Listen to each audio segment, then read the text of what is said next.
Ladies and gentlemen, can y'all hear me? Give me a one in the chat if you can hear me in the back. All right. We good to go. Thank you guys for being here tonight. Another episode of Talk Tuesday. You guys see who already is on the panel tonight. We got the old head, the middle young head. We got two beautiful women in the building tonight. Let's give it up for those beautiful women in the building tonight. We love y'all. Thank y'all so much for being here tonight. Queen Smiley in the building, and Take Heed to the Message is in the building tonight. Our Pain is in the building tonight. Glad he's feeling better. And we have Lost and Translation in the building tonight to bring that smooth operator and straightforward to you guys. So we got him in the building tonight. Now, I didn't want Our Pain to be here tonight by himself because the Ballhead Committee always shows up and shows out. So I had to get my other brother from another mother in the building tonight. Give it up for yours truly, JT from What We Know Podcast is in the building tonight. What's going on, my brother? It's popping, bro. Oh man, come on, man. Y'all look, let me tell y'all something. Because a lot of people playing with me. This subject tonight is gonna be wonderful. I'm gonna get everybody in here to speak in a minute, but we're gonna have a good old time tonight. I think there's something that we need to talk about because Take Heed to the Message. Planted a seed the other morning. If y'all haven't watched Take Heed to the Message morning show, I don't know what y'all waiting on. This woman be cooking every day, breakfast every day, and she be killing us every morning. And I'll be listening to her on the way to work while I'm at work. I can't really focus until she's done work cooking because she be saying some stuff make you get up and get out your chair. So Take Heed to the Message. Let's make sure we support her and go and subscribe to her content. Because she's doing an amazing job over there. I appreciate you. All right, so I want to get everybody here to introduce themselves and tell us how you're doing, and we'll get on with the show. We'll start with Take Heed to the Message, and we'll go around the room. Go ahead. Hello, everybody. Black Man Unfiltered, thank you so much for all the praises. I greatly appreciate that. But I also want to give you your flowers. You know, if it wasn't when I first came to social media, I was only at like 2K, and yet you welcomed me with open arms. So I will never forget this. You understand? I will never forget, no matter where I go. I will never forget you because you always just looked at me as, no matter, even though I was small, you still looked at me as a content creator. So I greatly appreciate that. And I'm doing well. I thank God for another day. That's it. Well, you're on mute. My bad. Mute wants to at me. Our Pain was feeling under the weather, but now he's feeling better in the weather. Our Pain, there's still some remnants there. You looking good, man. Like your wife and rub some oil on top of your head. You know what I'm saying? She takes care of me, man. I know that's right. Talk to me. Yeah, she does. I envy some of these guys out there, man. My wife caters to me, you know. Every so often, I even throw on that, what's that record by Beyonce's Chicks? You don't cater to him. Oh, okay. Just in case you forgot, I spin that up there. Nah, she takes care of me, but I take care of her too. So I know that. But anyway, yeah, but I'm feeling better. You know, it's funny, these YouTube spaces. I mean, I got my little channel, right? And I'm kind of just playing with it, but I like to write. So but it takes a little longer. So now all the ideas I have in my head, I just put them on virtual wax, right? So I just put my tapes on, my videos on my channel. So I'm up to like 50 videos in there. But my thumbnails tell all the stories of what I'm talking about. I mean, one day I'm going to learn how to, I just learned how to edit. I still haven't done them. But maybe I'll graduate one day to do some more stuff there. But I'll tell you this. Stuff is pretty good. I have a couple of good tapes there. I really do. If I have to say so myself. I want to tell you something. If you ever need anything, brother Payne, I'll send you an email.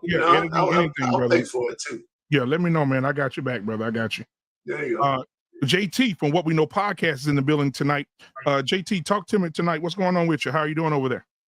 Man, I'm out here. I'm kind of like Our Pain, bro. I'm out here battling this little virus that's coming. You know, that common cold virus I always get. It only stays for about 2-3 days, September, October. But after that, I'm good for the rest of the year. I keep myself hydrated, make sure that I have my own concoction of what we call the vaccination. I don't take no jabs or none of that stuff. I take what I'm supposed to take that agrees with my body that protects it. So that's where I'm at with it. Still got a little grogginess to it, but it's expected every year, and that'll be it for me.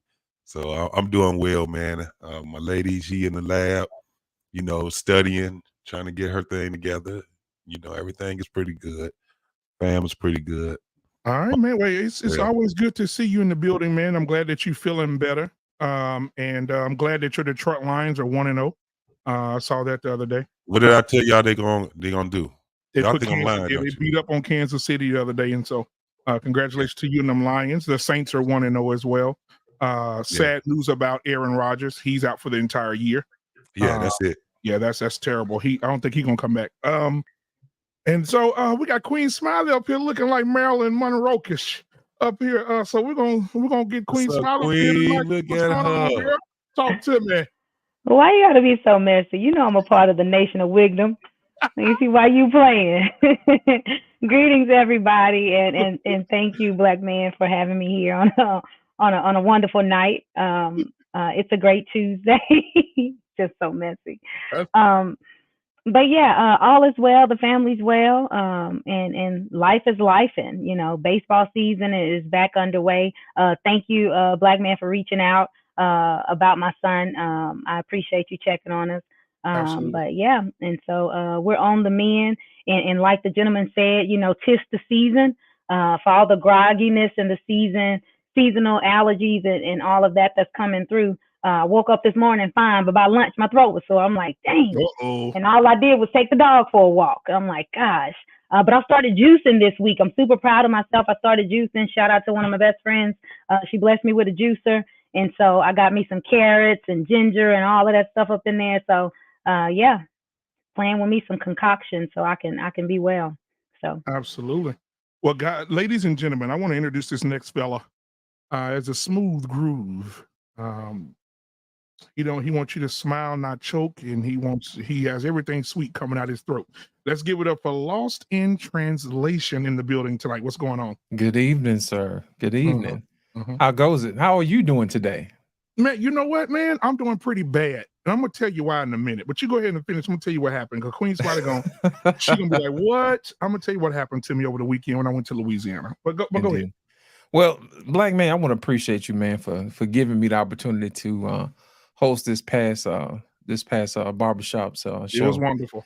It was pretty good. I appreciate that. I was telling Sir Hell that I need to get my chops up, and y'all put me right to work. Between you, Sir Hell, and Humble Dad, I think I got something to do every day this week. So it actually just helps me out. Iron sharpens iron. So I really do appreciate that. And I also slipped in a few shows of my own too. And I got a show Friday that's coming up. I think y'all gonna like it. It's gonna be real smooth. The name of this show is gonna be What Have We Done to Love? And it's gonna be real smooth, man. See how you said love? Yeah, what have we done to love? To love. It's gonna be good, man. It's gonna be good. But I really do appreciate y'all for coming out in the chat and everybody on the panel. Good to see everybody this evening. Absolutely. Mr. Bennett, can you tell me what your football team is? I keep forgetting. It is the Pittsburgh Steelers. Terrible towel still in effect. Yes. So ride or die with my team. But I gotta tell you, I'm in the tri-state area here, so we picking up the pieces out here. The Giants had a 40-piece put on them by the Cowboys, and the Jets. Could you have a worse outcome? Even though they won they won the game, but to have that kind of outcome, it's bad out here, bro. You're picking up bodies out here. My condolences. It is not fun out here right now. But congrats to the Lions for doing your end, and but hey, lots of pieces to pick up out here, but it's bad. The melancholy is thick out here right now. Man, so let me tell y'all about my weekend. I went to support my brother and my nephew at the LSU Grambling game, which was 72-10 blowout. But I was there to support my nephew and my brother. Had a really good time. Went back to my little small town that I'm from, Rayville, Louisiana, ladies and gentlemen. And I went there. Queen Smiley, me and her from the same little town. Went there, Queen, and my grandmother said, "Will you go down to Boogie T to the old house? There's a trunk in there. I want you to bring it to grandmama." I said, "No problem." Now keep in mind, my grandmother ain't been in this house in over 20 years. I said, okay, I'll go get it, Grandma. I'm gonna bust up in there. I'm gonna get it out. I go in there and I see the trunk. I said, oh, it is right there. I walk across the floor and I heard something popping. I said, what the hell is that popping? And so I said, damn, must be a rat up in here or something. I said, I'm gonna shoot him to death. He gone. Right? So I go, I take a couple of more steps. Guys, oh my queen, next time you go home, when we go home for homecoming, I want you to go down there and look. When I made the next step, the roof caved in on the left side of the house and the floor completely went in and with me in it. Boom, right in the middle. Now, y'all can't see it, but I'm sitting over here right now, leg all cast up. Oh, wow. What made you think that you can walk into any house in Booker T? Yeah, Okay, you know what I'm talking about. Yeah, 20 years. And so I walked in, my leg all, I looked down it. I didn't feel it at first because, you know, your adrenaline's pumping. So I got up out of there. My wife running over there. She said, oh my God. She said, Lord, I heard her say this. Lord, I hope you ain't dead. Right? I come up out of there. My entire leg is just pumping blood, just blood everywhere. Just a big chunk of my leg missing on the top. It's just bad. And so I got cast up. Now, I want to tell y'all this. I'm 2 days away from going on my anniversary trip to Jamaica. Wow. Damn. So you about to be out scooting boogie and cross the beach. You know what I'm saying? But I'm gonna tell you something right now. I don't drink or smoke, but something will have to take place for me because I got to get ready to go. You understand? This happened on Sunday. Today is Tuesday, so I'm giving myself another 3 days. I'm in here wrapping it and cleaning it, and my wife coming here and cleaning and rewrapping. Have you gone to the emergency room? Come on now, you know that question. You did. You did all. They stitch you up. How many stitches? I don't want to talk about it. Okay, tell me about it later. I'll call you after this. I'll tell you. Okay. Oh, Lord, help me. Okay, so that's how my weekend was, guys. However, the Saints did win. We're headed to the Super Bowl. Just wanted to put that out there. The Lions may be headed to the Super Bowl to represent the AFC. And the NFC too. You got now. Remember, Mr. Bennett, I said that.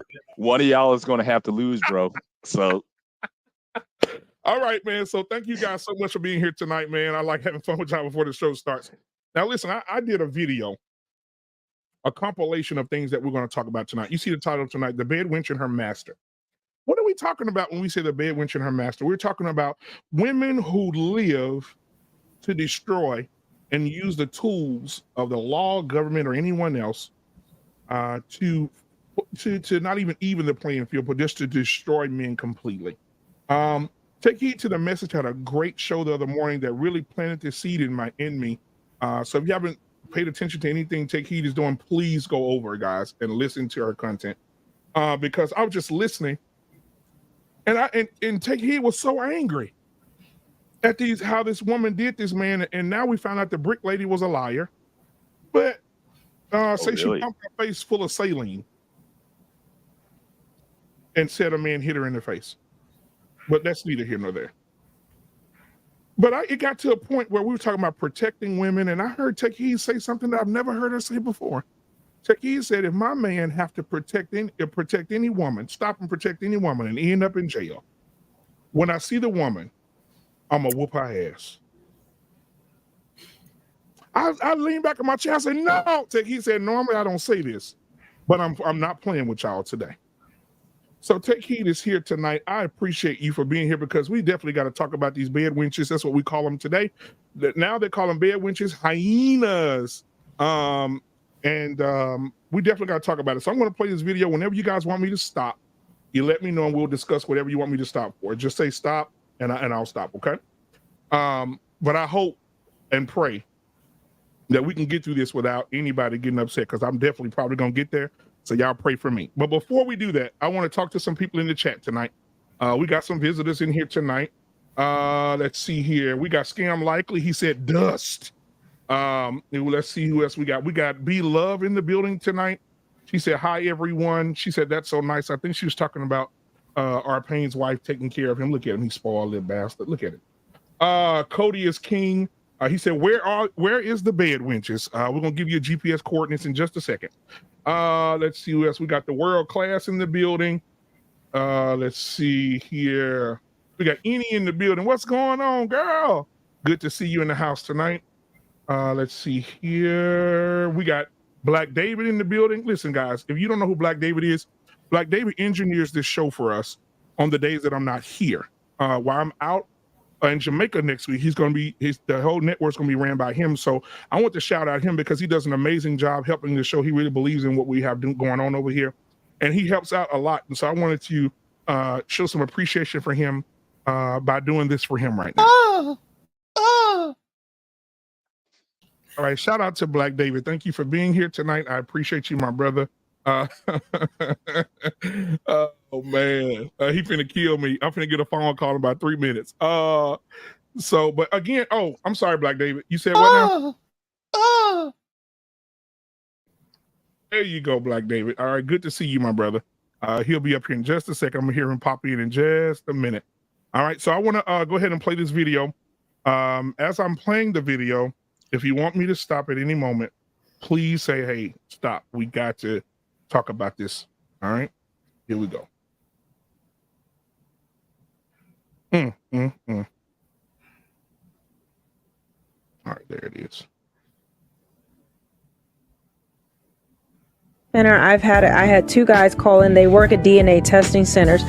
One guy had to quit. One guy still works there. He told me 40% of the children are not the man's child. 40%. He said 40%. Somebody call Maury. It's usually make DNA testing mandatory. It's two scenarios. It's where the woman, the person's getting a DNA test because the woman claims that is their child. Turns out it's not. The other one is where the parent is on the deathbed and makes a confession, or they need a liver transplant, blood transfusion, and the blood type. There's no way that can actually be the father. So then they find out that because of medical reasons.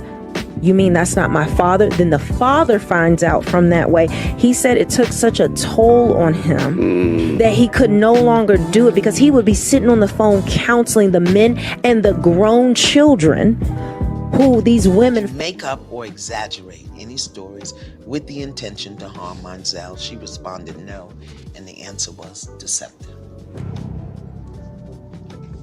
Then he asked you, did you say something to the effect of, I'm going to make sure you're never happy again? She responded, no, and the answer was deceptive.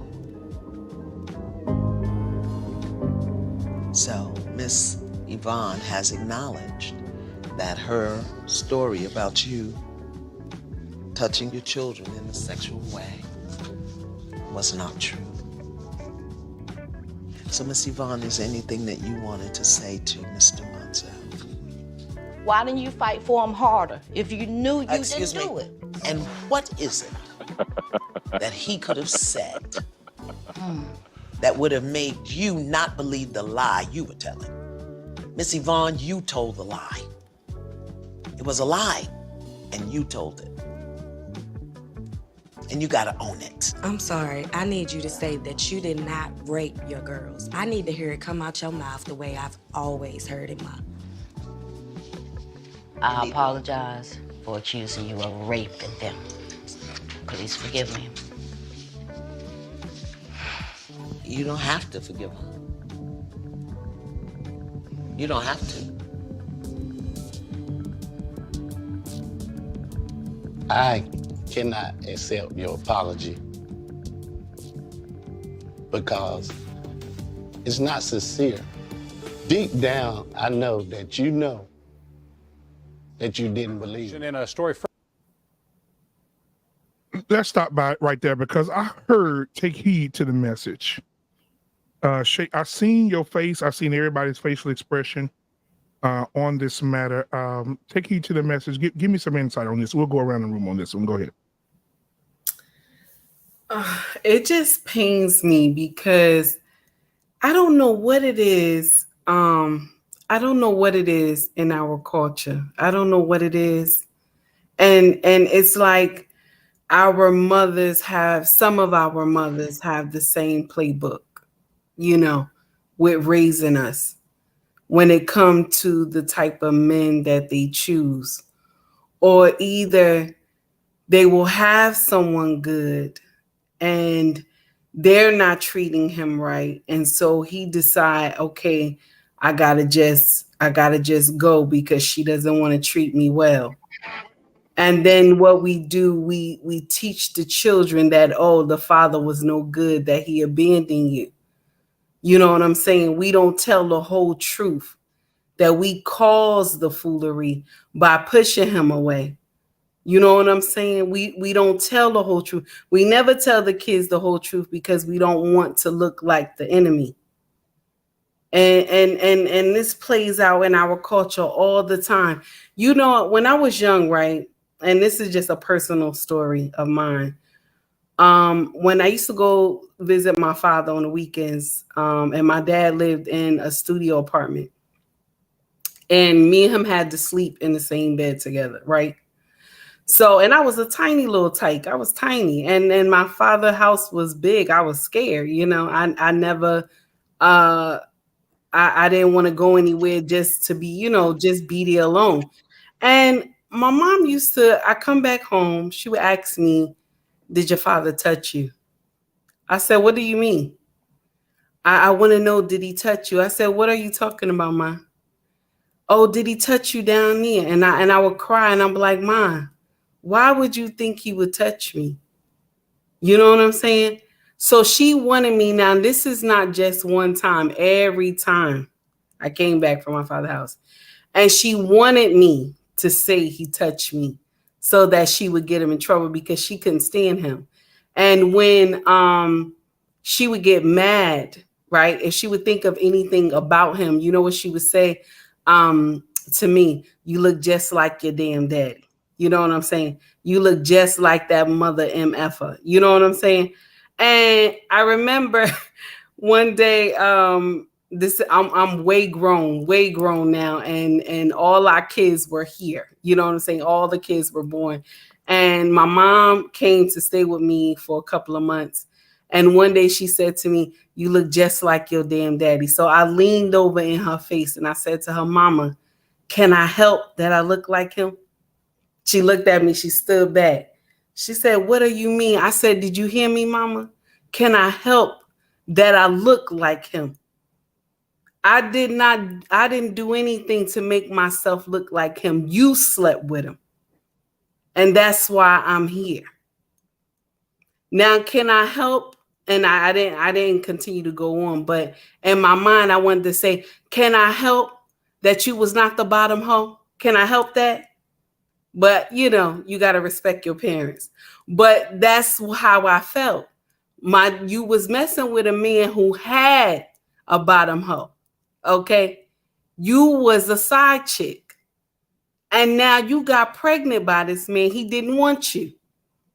But yet and still, you used to crucify me because I looked like him. And in our culture, it's painful because our mothers do that. And they'll tell you, you look just like your damn daddy. Is it our fault, Mama, that we look like our fathers? It's not our fault. You chose this man to have a child with. You know, it's painful. It does not make sense. And this is the thing that I try to preach on my channel, is that learn how to take your time. Learn how to take your time, vet. Learn how to be patient, even though the body is fire, honey. Because when you get in that moment and it's fire, you in trouble. You know what I'm saying?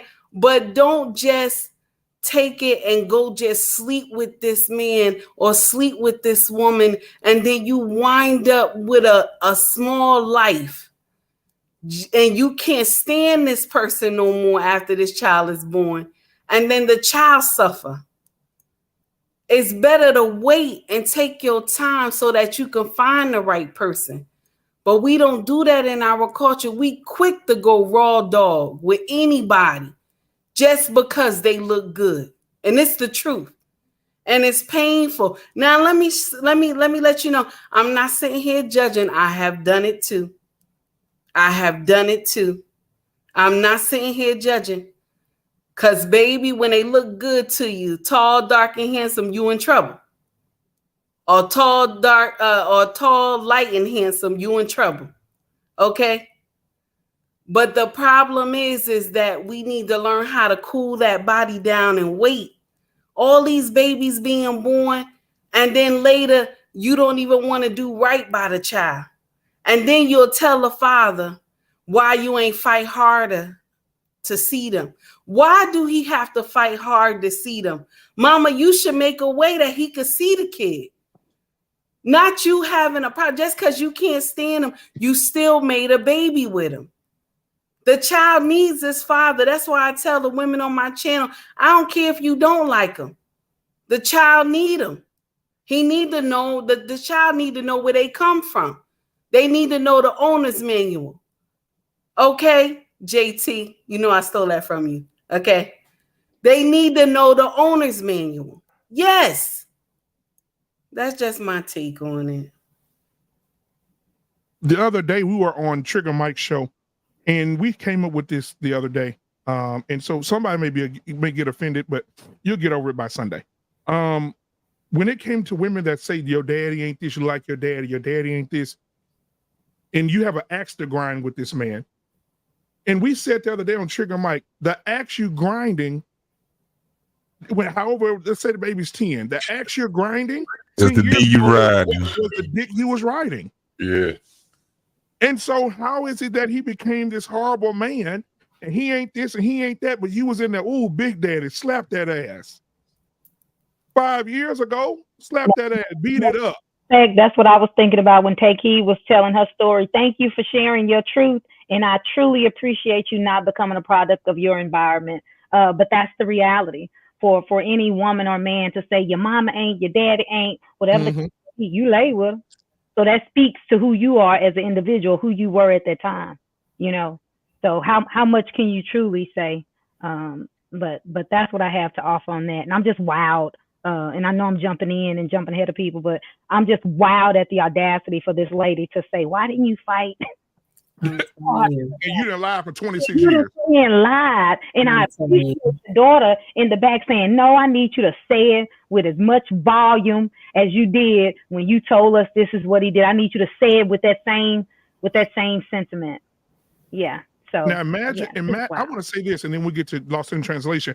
Imagine being this man. You got to watch the whole episode. Imagine being this man, losing your job. Everybody in the community saying you mess with kids. Get your kids away from him.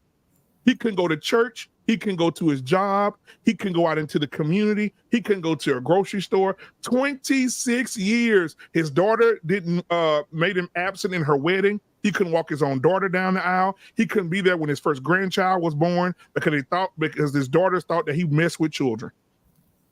And not only that, if they reported him, he's a registered offender. So he couldn't do a whole lot. I'm telling you. And she's just a liar. Oh, Lost in Translation. Go ahead, boy. I get hot. Boy, you know what, Black man, you know what I thought about the other day, man? I usually on my channel try to look at stuff from different angles. You know, sometimes you have a diamond and it shines and it has different facets and the light shines through a different way. So whenever I get into situations like that, the first thing I do is I take off my male glasses and put on some female glasses and say, hey, what would cause a woman to do something like this? You know what I'm saying? And my conclusion that I came with is that sometimes when these women who have, you know, these guys that leave them, you know, they're the side piece, generally what happens, they're upset because he didn't choose them. Facts. And what they do is they use the kid as an excuse to become that child's hero. So in essence, she becomes the hero of her own story. So what she does is she tells the child that he's not this and he's not that.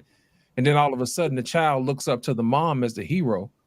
Well, the problem with that is that we're never supposed to tell everybody that we're our own heroes. You know what I'm saying? A lot of times people like to quote Proverbs 31. They talk about the Proverbs 31 woman. Well, deep in there is Proverbs 31 man. And what he does, he actually has his kids to promote the wife and tell her she is great and she is worthy to be praised. Well, what happens is when you remove the husband, there's nobody there making her the hero. You see what I'm saying? Because normally he teaches the kids to look up to the mom and to praise the mom. But if the dad is no longer there, then what happens is she has to do it herself. And that job was never meant for a woman to do by herself. I saw a meme on Facebook today where this woman was saying, I'm going to say something that's not popular. And she said, it is not meant for you to be a single mom. She was like, it doesn't work that way. And she went on into the details on why that is, you know what I mean? Because you can give out, you know what I mean? It's just not designed for you to do that. So when I look at situations like that, when women, I try to figure out exactly why they would do that.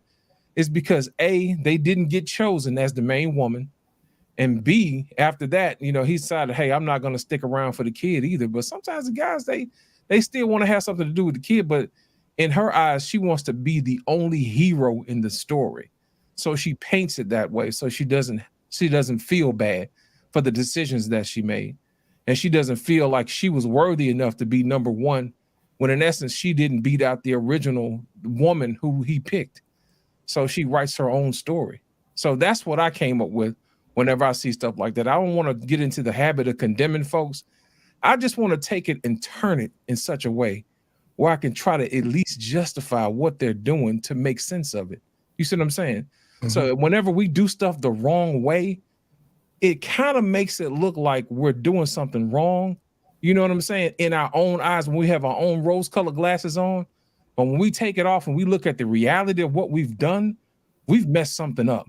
You know what I mean? And my thing is that sometimes we're not even humble enough to say, I'm sorry. You know what I mean? And then to allow people to come in to step in and help. But in this generation, we don't have that.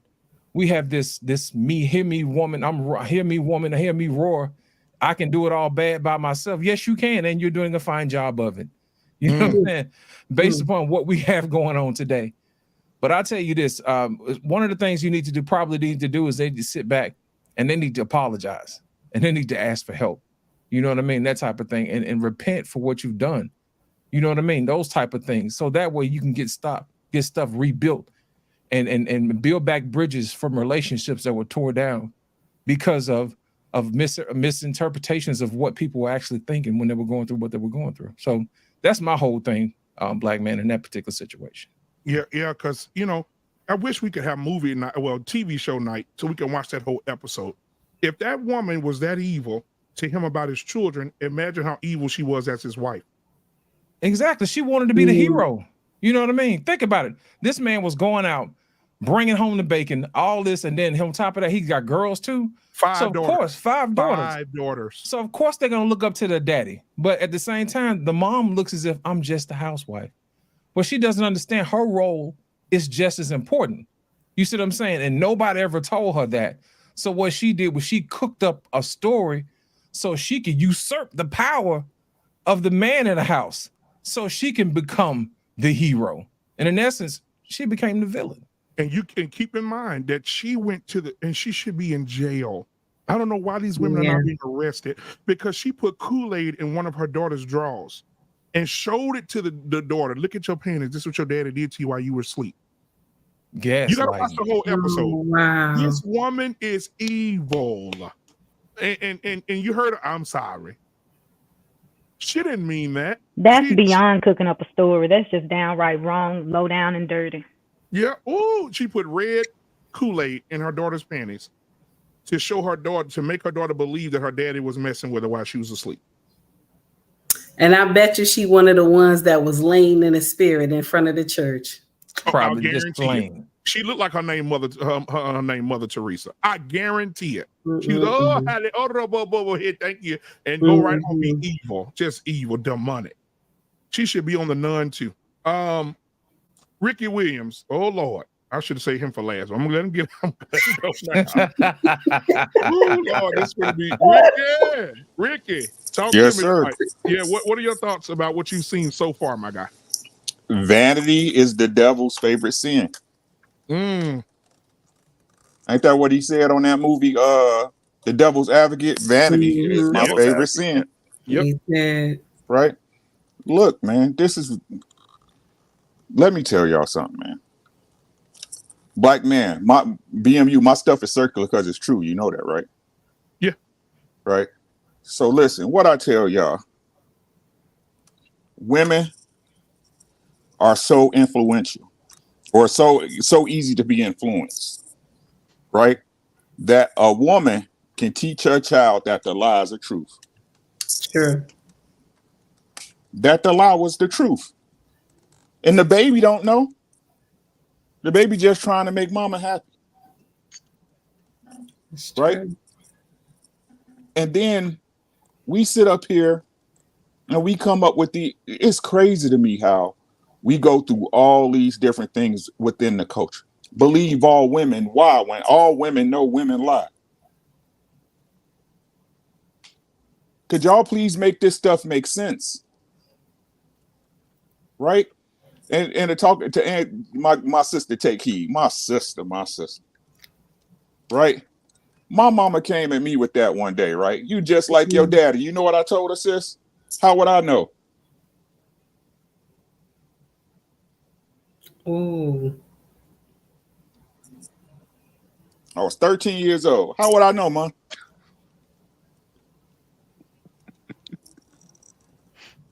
Right?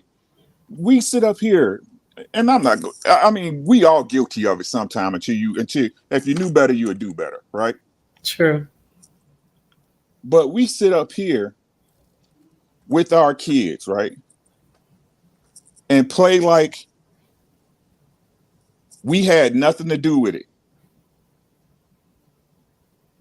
Black people play like every black woman be acting like, I ain't gonna say every, but the majority that give us these type of scenarios, right? Act like they was married, right? You just got pregnant by accident. You don't know how this happened. When things like this happen, when we have single motherhood, when we have women that don't have fathers in a home, at some point, it's either one or two things, guys. Either A, he wasn't the man you thought he was, which again is your fault for letting him impregnate you. Or you weren't the woman you supposed to be to keep him there. This is what's wrong. You guys, no matter how bad y'all try to push away from it, no matter how bad y'all try to put on black men that, hey, yeah, you 50%, you 50% made this baby, but y'all gonna be 100% responsible. Black women, y'all what's y'all war cry? Daddies don't be in the house. You should fight for your kids. So y'all know at the end of the day, if it don't work out, whether it's by court or you, that you're going to end up with the child. Just like my sis said, fight for your kid. Why I got to fight for him? If it's my child and we ain't working out, I want my child to go with me. What's the fight? Well, I carried them 9 months. Y'all got a bond. You wouldn't have that bond if it wasn't for me shooting up in you. Like I said, it's funny how the child is yours when it's a payment attached, but when you're broke, the child is the father's. Tax time, that's your kid. Christmas is my kid. Birthdays is my kid.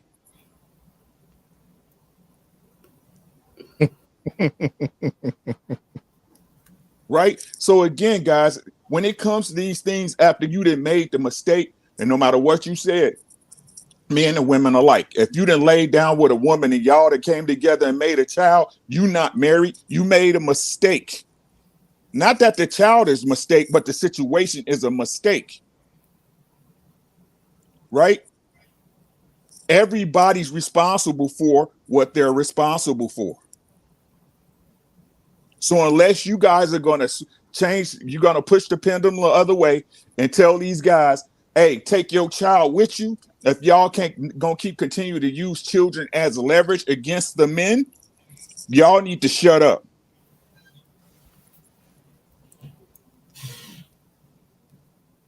Y'all need to shut up. Because if you hadn't let me hit, no matter how much game I spit, no matter how good this cologne smelled, no matter how good I was walking and talking, if you didn't let me hit, you wouldn't be here, baby.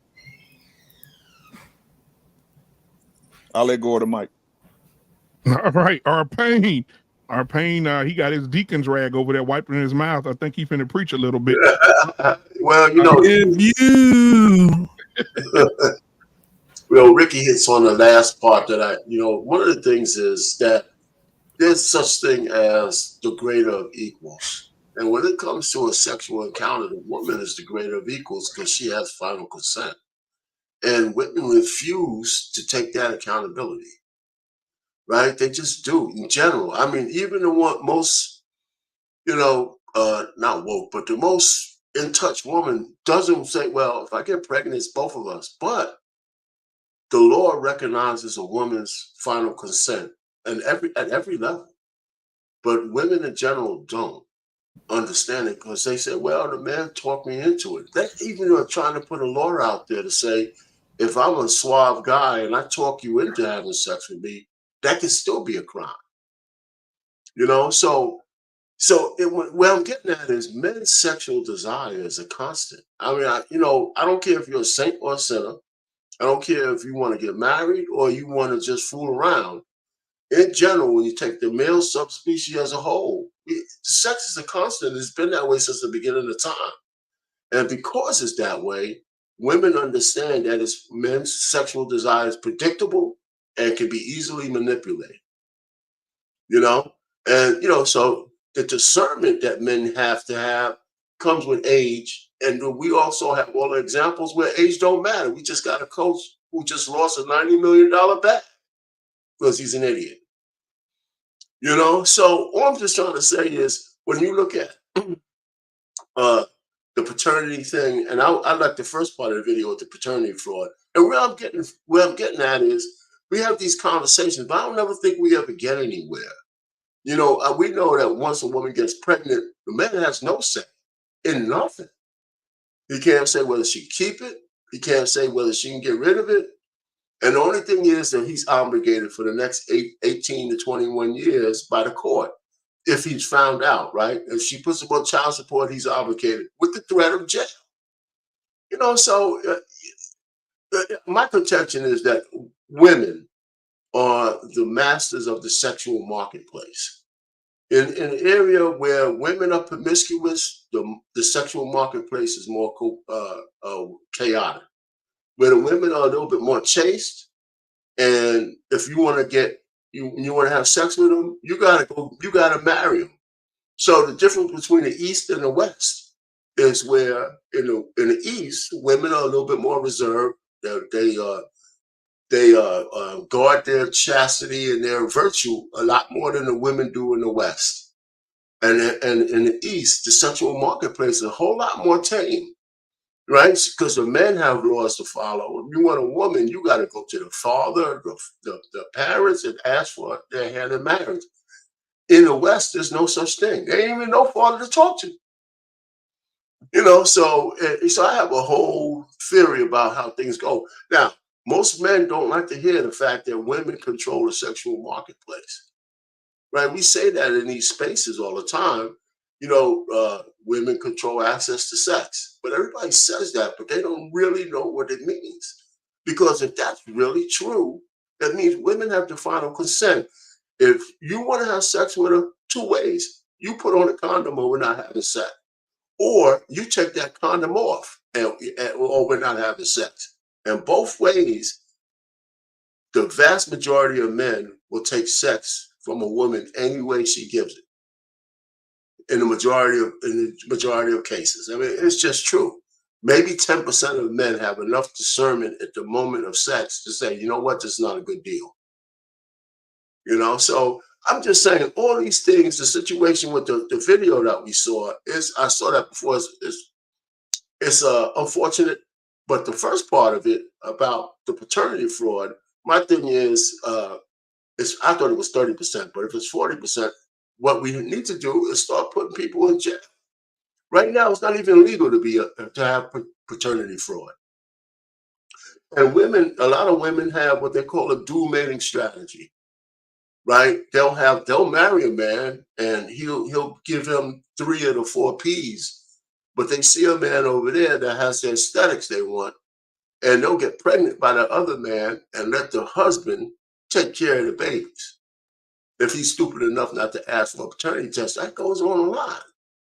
It goes on a lot. And make sure you have your seatbelt on, because that was just the first 2 minutes of the video. You know, so I mean, I'll land it there. I'm kind of all over the place, but my theories are, you know, we are where we are.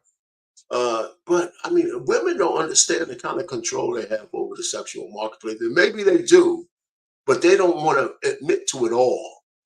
And men don't want to give them all that power because we want to be studs, right? I got laid because I'm handsome. The women just want me. Well, she wanted you even before you opened your mouth. Man, the only thing you could do is talk yourself out of getting laid by talking too much. You know, so I just don't know. I sit back here and say, listen, you know, the sexual marketplace is really, really controlled by women. And it's being proven all over the place because men just do a lot of dumb shit when it comes to having sex. We give up everything. I mean, everything. Man, Mr. Presidency, and everything else. Mr. Bennett, how are you gonna follow this? Well, but I think I got to break each one of these down. But before I do that, I want to ask Arpane a question. When you say the East versus the West, what regions specifically are you talking about? Are you including Europe, since they're east of us, or are you talking about I Asia? call it Western society. I'm talking the Arab, the more religious societies, the East, the Arabs, the Jews. So specifically the Middle East, because you can't include Asia in that also, because they are, in a lot of these Asian countries, their views are becoming more westernized. In regards to that matter as well. So specifically, you're talking about the Middle East, and for the most part, you're talking about the Muslim world, or in the case of Israel, you're talking about the Jewish. But the place where culture and religion and social mores still matter to people. Both men. Right. So you're still talking about that area, because it's definitely not Russia. It's definitely not any of these other places. So okay. So I think that's an important distinction to make. When we talk about East versus West or whatever, specifically in these areas, is where that's going to be a factor. Yeah. Okay.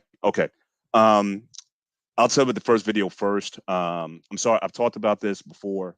If you're going to talk about 40% in a lot of these paternity cases where the man is not the father, I'm sorry, I got to put a lot of that on the dudes. Because in a lot of these cases, you're not married to these women. And so, that has to be on you. And I've always said, look, before you can be the mother of my kids, you have to show me you can be a wife first. That is something that I think men in general, Black man, just as you advise your son on how to go about things, I think we got to preach to men not to be just slinging your stuff out and putting that in anybody with no protection or she hasn't demonstrated that she's marriageable. She's just fine. You're just looking at it from, as Arpane said, yes, we're very predictable sexually in that, but that predictability, as you said, can be exploited. But that's the one thing that we can control. So I think we have to start, sending the message to men that we need to take more control over that area, because that code has been cracked and has been cracked forever. And women are becoming more strategic in terms of how to manipulate it, then I think that's something that's within our purview. So we have to take control of that. So I'm going to put some of that on the guys. But again, what I just said is not always foolproof, because in the second video, obviously the man was married to this woman. So, and they had 5 children together. So at some point, something has changed. She might have been, up to a certain point in time, she may have been a good wife. Again, I don't know all the details. I haven't seen the episode, but even then, there's only so much we're going to be able to know, because obviously the show is going to tell a certain narrative. But the one thing Lost in Translation had talked about was the idea that once you get to a point, you can have kids or whatnot, you only see yourself in terms as being a mother or whatever, or you don't feel validated, or you don't feel honored in the state that you're in. Just for me, just to play that hand, I can actually see how a situation could break down in that fashion. And I never considered that before, but it also, for me, when the scriptures talk about, husbands, love your wives, is that a component that oftentimes missed? Because we always talk about the man being the provider, the protector, the provisions and whatnot. And this guy may have been, again, you guys fill me in since some of you guys are sort of full episode. He might have been doing the provisional pieces through this time, but was she being validated? Corrected, yeah, validated, corrected, led the correct way. Yeah. Whatever the I'm just throwing it as an argument. If she was not honored in such a way where her role being a mom was being validated in such a way where she didn't think that she had to go to that route. I'm not validating anything that she did. It was evil. I definitely think there needs to be some jail time. I definitely think there needs to be some recompense for the actions that she took. Is inexcusable, but we still have to look at this causes and effects. And I think certainly a person at different points in time, again, if you've been married for, any length of time, attitudes and whatnot does change over time. The person you married may not be the person, especially if you're talking 10, 15, 20 years down the line, that can change. Situations can change. So, 5 kids later, you don't have the same body you used to have before.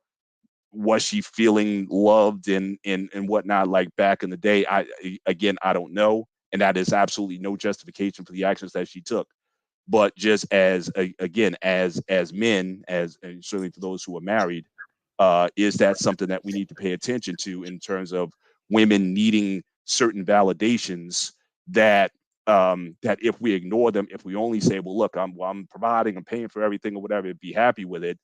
For some women, that might not be enough.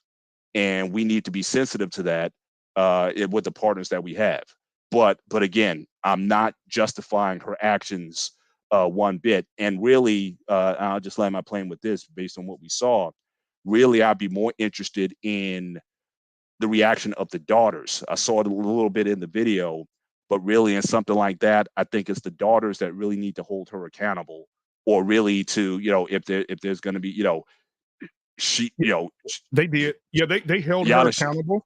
In what way though? But in what way though? That's what I need to know. Right. I mean, unless she's going to be ostracized, unless she's going to be shunned, are the daughters going to have because we've seen other videos where a woman's clearly in the wrong, but sometimes women still come in and still try to defend and protect her, saying, being empathetic towards her. But they didn't do that. Okay. Yeah, they were more emotional. They were breaking down, crying. The oldest daughter didn't even want to be there for the results. She didn't even come in the room for the results. Right. But they did tell her afterwards, and Ayanna went on this hugging fest and comforting fest. Okay, but that's in the moment. That's in the moment. Yeah, I'm talking about more so. Afterwards, and again, the show might afterwards. What is going to be the relationship therefore going forward? I think the daughters are going to have a lot more influence on that, since her efforts were, as was mentioned earlier, to make her the hero, or she tried to make herself the hero in the eyes of her daughters. It's really the daughters then who need to really settle that issue more so than him. He suffered enough, and I don't think that whether he decided to forgive her or not, I think is almost irrelevant at this point. It's really where the daughters move from here is really more what's going to land more, or something that she's going to understand. Because initially she was trying to hold him accountable still. Why didn't you fight for them? Again, the daughters weren't even in the pit. Like, she didn't even look at her daughters in that situation. But I think the daughters are the ones that have to pull her aside and really hold her accountable, sometimes to the ultimate degree, whether or not they decide to maintain a relationship with her or disfellowship with her or whatever that is. Yes, I understand, honor and respect your parents, but something like that is something. Look, something like that, if that were me, I may honor you when I need to bury you, right? I may still do my duty and everything and make sure that, hey, you're putting the casket and all those final arrangements of your affairs and whatnot.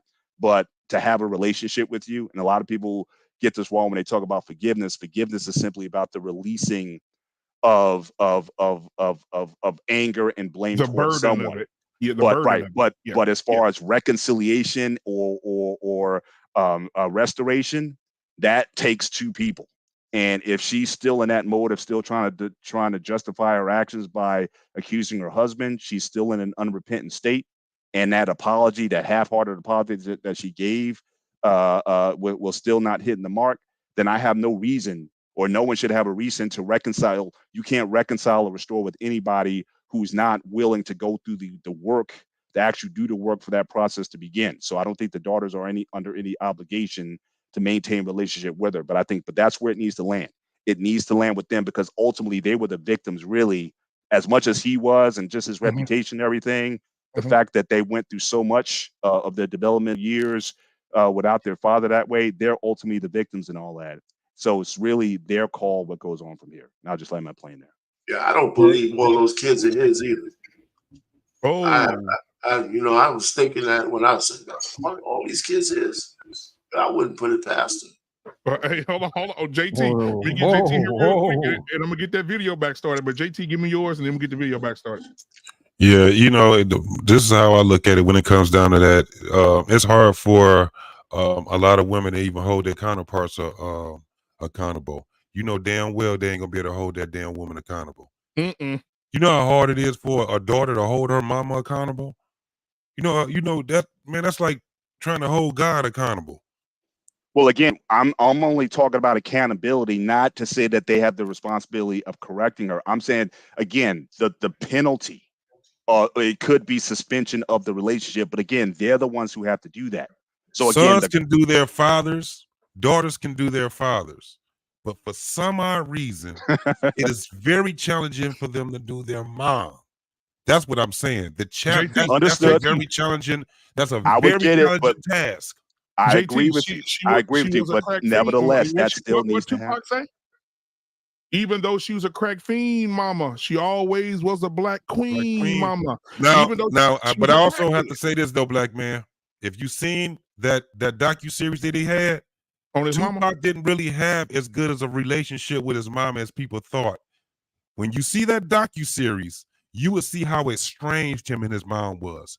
That song that he did was a song to tell her that he forgave her, because he still put it out there that she was a crack fiend. And she was a crack fiend while this man was I was just going to say, he prefaced the statement with, "You a crack fiend." Yeah. And then he said, "You still in my heart, you still a black queen mama." And before she died, she did prove to be that. She did prove to make amends by giving to a community with how, the things that she literally started to put to work. It was when she was with the Black Panthers, she was struggling. When she was going through that whole thing, she was struggling then. When she arrived was when she was out of all that fog. When she had it actually happened when her son died, when she actually had clarity in life. That was her calming. You dig what I'm saying? So I understand it took him forever to make his mom accountable. He couldn't have done it. This is why I believe in the Almighty, universal God. She got clarity. Once her son died, she had got clarity. She was accountable, and she started to really do the real healing. When it comes down to this thing that we're talking about, and I'm going to be very short with this. When we're talking about child support fraud, I agree with Mr. Bennett. That onus is on us as the men. That is one thing that we can correct. We have to start disciplining ourselves on the mates that we pick. Now, this is the craziest part. We ain't going to have this argument no more. You know why? Because we are arriving into a whole different day. You see how awkward these 15-year-old boys are? You see how awkward these 15-year-old girls are? Do you understand that they're not even having real conversations and relationships with each other? We're not going to be talking about this shit no more. We ain't going to be talking about no paternity fraud. We ain't going to be talking about none of this. What we're going to be talking about is trying to have human beings to have conversations with each other. Just regular how you doing conversations, not texting it, not putting it on social media. We're going to have to go and start correcting ourselves. And I can't say I'm 50. I'm at the retirement stage. I'm in the observing age right now. I'm not into fight. My fight is standing back, observing, and being able to help the way that I can. I got grown ass daughters. I'm looking to be their sensei. You dig what I'm saying? I'm not looking to make their lives better. They need to make their lives better. Me and their mom gave them the tools and tool belts. We're here to advise. That's what we are.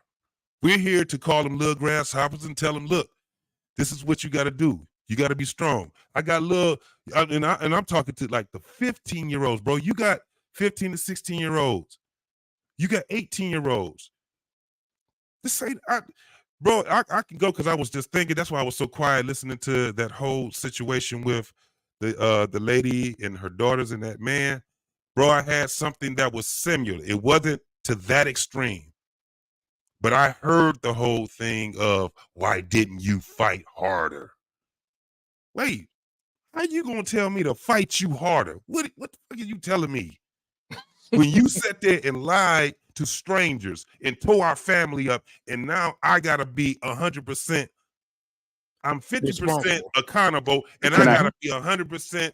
You know, I gotta take on all the brunt. Don't worry about it. I'm a man. Guess what I'm gonna do? Can I shit. I'm gonna do man so shit. can I introduce something?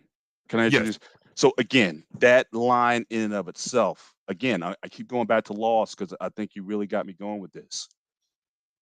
When she said, why didn't you fight harder?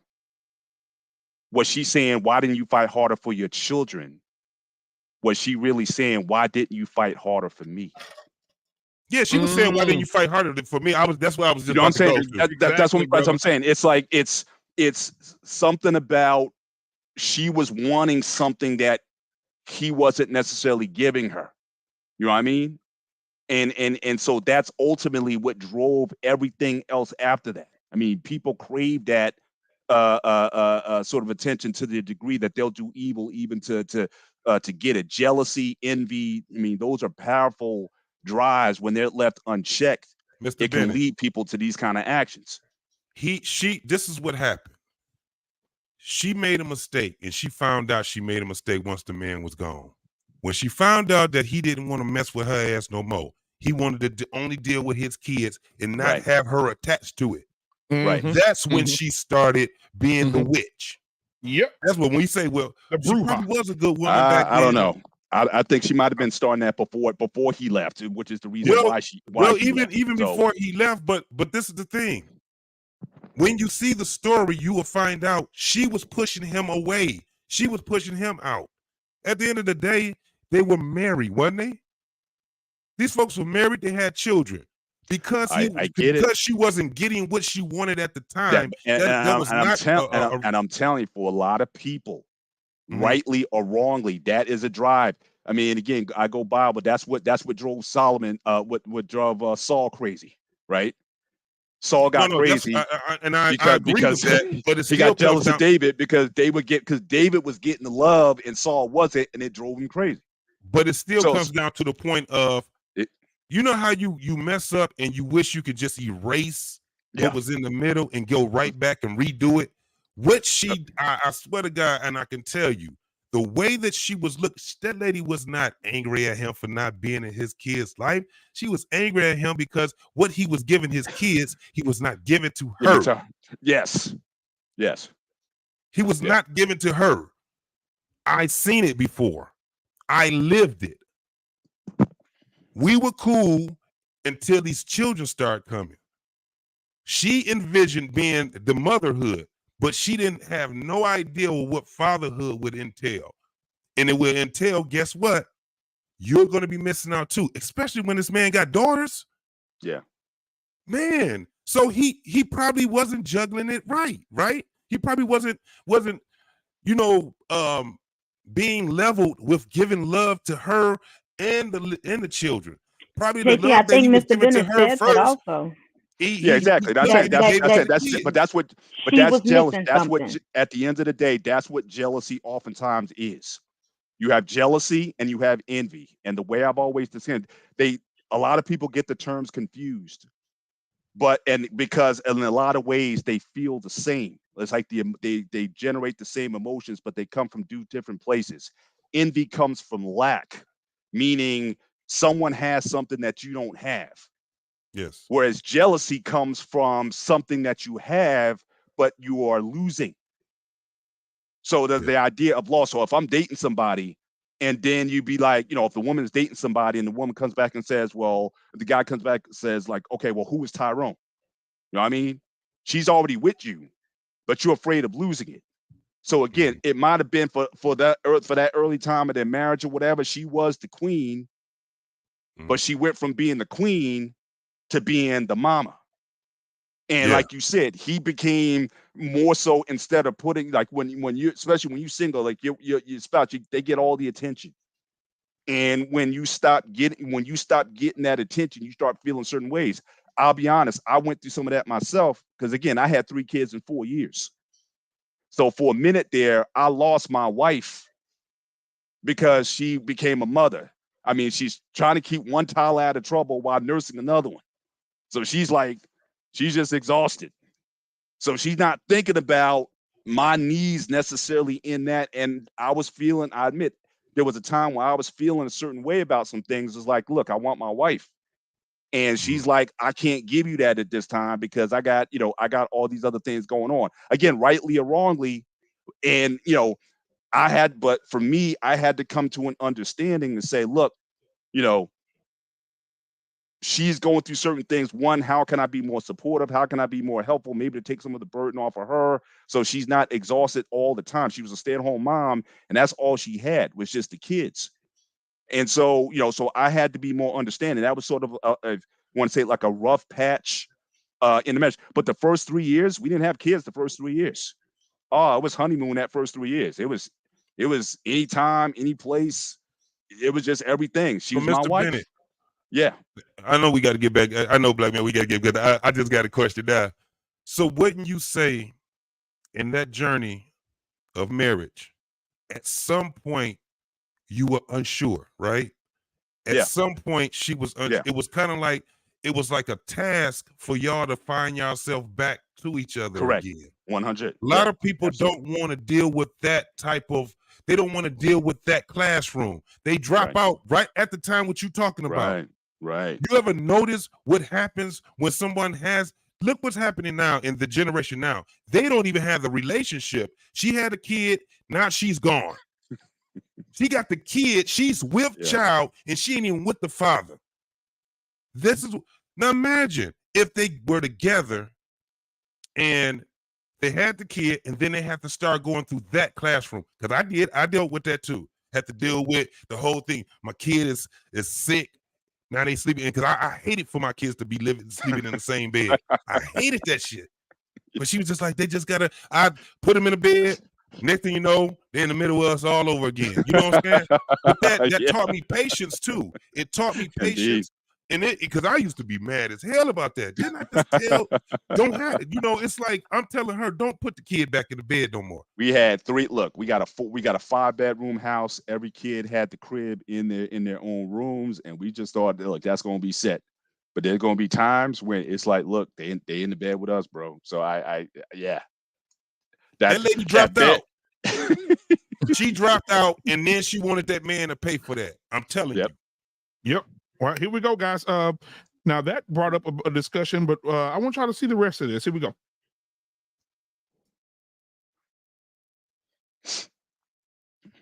Hold on just a second. Should have played in just a second. While we waiting on that, guys. First exposed about the state ordering a Detroit man to pay child support for a kid that everybody agrees isn't his. As 7 Action News reporter Kim Russell tells us, the court has made him a wanted man until he pays up. When I exposed this story, I thought someone in front of the court would fix a clear injustice. Instead, a warrant has now been issued for Carnell Alexander's arrest. For him, it's deja vu. In 1991, during a traffic stop, Carnell Alexander got a shock. Police arrested him. His crime? Being a deadbeat dad. I knew I didn't have a child, so I was kind of blown back. He told 7 Action News he would later learn this happened because his ex needed help. I had to turn to welfare to get assistance to take care of them, and I had to put him down as the father. That was the only way I can get assistance. That started a paternity case. A process server then turned in this paper saying Carnell had been notified at a house in Highland Park. So when he didn't show up at court, he was legally listed as dad. The problem? Carnell didn't get notified. All right, I'll let that load. We'll talk about that while it's loading. Did you hear what the young lady said? She admitted. Now, That's in no my city, jail, bro. no jail time, no fraud, no nothing. I found a random guy I never had sex with. I put his name on the birth certificate only because I needed benefits. And they'll tell you, black man, that you lying. Don't nobody do that. Where y'all get them stories from? That don't sound right. Exactly. That happened, and let me tell you something. If they start cracking down on paternity fraud, Detroit, Michigan is probably one of the biggest cities that they're gonna really be throwing a lot of people in jail. That's why I don't think they're gonna touch it. They're gonna be throwing they're gonna be throwing judges in jail, lawyers in jail. Mm-hmm. So They're gonna be that throwing was one of everybody the in jail. that was one of the notes that I put down when we watched the first video. The young lady was saying, "Oh, there's a terrible echo." But geez, that's loud. Okay, it's gone now. Yeah. All right, thank you. But she was saying her contact at this DNA facility said that it was 40% of the cases where these men were found to be not the father. And JT just hit on my point that I wrote earlier. Demographically, what area is that in, right? Because you can just imagine in certain areas, certain populations of people, those numbers are going to look real funky. But in other areas, you would run that same statistic and you wouldn't, as folk were saying, rather get that same number, right? And so I think we need to be very mindful of the statistics we pull to kind of drive home a narrative or a point to say, oh, everywhere, 40% of all the DNA tests that come back, these men are being found as not the father. Let's be mindful of the communities that we're speaking about, or that small little city or town or whatever that is that we're talking about when you're pulling those statistics, because that do matter. Nationwide, I couldn't imagine it being as high as 40%. Now, is it a large number? More shocking than it should be? Very much so. But I'm with JT. I'm with JT. Nationwide is 30%, but out of that 40% study that she's talking about, I think 17.8% of those men were married, actually in marriages, not divorced, not separated, but married. And these kids between the ages of 12 and 17, these men are just not finding out with these tests that these kids are not theirs. But back to JT's point that he just mentioned, if they would start cracking down on fraud and actually penalizing people when they know these people are found wrong, that will be a whole lot helpful in these situations. I think that we know that there's a financial incentive though for these these penalties, right? The prison industrial complex, all that stuff. These judges getting paid. But here's the trade-off: that man that you pulling out of jail for false child support, you putting that woman in jail for lying. You still getting the same result is gonna happen. And we gotta pay back those benefits. The point is that the state is not an honest broker. All 50 states, they're not an honest broker because they extract some of the money to pay the state. So any changes in paternity really has to happen at the federal level, so it becomes a crime because the state gets money from the federal government based on how much child support they collect. You got to also understand too that it's not just that, it's whoever makes these tethers and whoever does the probationary programs and the jail work from jail programs and stuff like that. Those are big incentives too, because I can tell you right now, in Detroit, what happens is if you are go to jail for child support, it's felony child support, right? Yep. Felony child support. They make it a felony. You go see the judge. The judge busts it down to a misdemeanor. The judge tell you how much you owe. Your bail part of it is supposed to be for the arrearage that you owe in child support. You can't afford that arrearage, they put you in jail. Now what they do is they have you in there for about a week or two, and then they give you, if you have a job, so you don't lose your job, you can go to work, and then at night you come back to jail. Then they have another one where they will put you on a tether. Now, mind you, none of this money, and they charge you up to, I think it's up to $21, depending on what county you in or whatever, up to $2,100 for these programs. So to get a tether, to have that, it's like $2,100. To be from that work from jail shit, I think that's like $900. None of that money goes towards child support. It goes to all these other entities. This is why they do this. You know what? Why, and then depending on what county and city that we're talking about, it could be worse in other cities and counties or in states. Let me explain something to you. You know why they don't put women in jail? Because it's a different labor market. Who on average makes more money, men or women? Men. Exactly. So why you think they put the men in jail? Because they can get more money out of the men than they can the women. That's the only reason the women ain't in jail. It comes down to the dollar bill, and that's it. And we like to make it seem like, oh, they're putting the men in the jail because they're irresponsible. The women just as irresponsible. But if you look at this thing from a mathematical scenario, it's better to put the man in jail because he can work harder. He can work longer. He can bring more money in. That's the reason why they put men in jail. If they could get more money from women, they would. They would put women in jail. But since men on average make more money, they work longer, they work harder, it's just easy just to put the man in jail.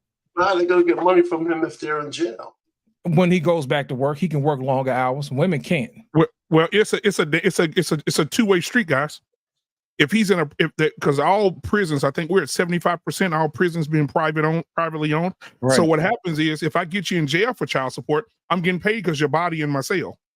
Right. Now, when you get out of jail, you're gonna pay me, and that goes in my pocket as well. Here in Texas, we discussed this 2 weeks ago. Here in Texas, the retirement plan for all government officials comes from child support. So when the judge retires, or their police chief retires, or anybody that's in state or government or high up, senators, whatever, the retirement plan comes from child support. So I'm gonna play the rest of this video, man. So because this is, man, just isn't his. As 7 Action News reporter Kim Russell tells us, the court has made him a wanted man until he pays up. When I exposed this story, I thought someone a friend of the court would fix a clear injustice. Instead, a warrant has now been issued for Carnell Alexander's arrest. For him, it's deja vu. In 1991, somebody has a YouTube in the background. Got a shock. Police arrested him. His crime? Being a deadbeat dad. I knew I didn't have a child, so I was kind of blown back. He told 7 Action News he would later learn this happened because his ex needed help. I had to turn to welfare to get assistance to take care of them, and I had to put him down as the father. That was the only way I can get assistance. That started a paternity case. A process server then turned in this paper saying Carnell had been notified at a house in Highland Park. So when he didn't show up at court, he was legally listed as dad.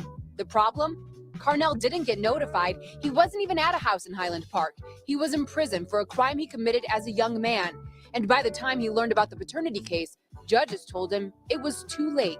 Legally, he owes the state more than $30,000 for assistance paid to care for a child. I did not father, that I did not biologically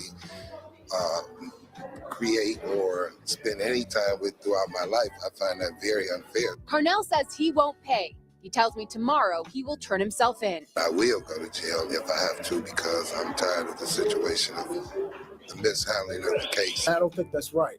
Murray Davis from the National Family Justice Association says there are thousands of men in Carnell Alexander's shoes because Michigan does not have paternity fraud laws that protect men.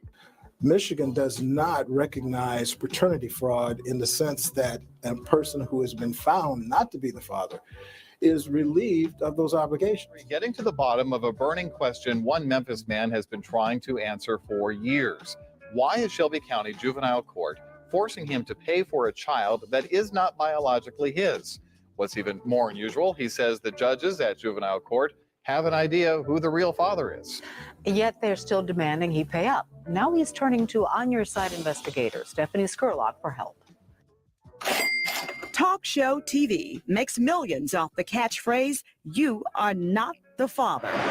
But the reality in Memphis is just because you're not the daddy doesn't mean Shelby County Juvenile Court won't make you pay. I was down there in handcuffs and chains. Over the years, Edward Bowdery had his driver's license stripped and once even found himself in handcuffs over child support payments for a child that's not his.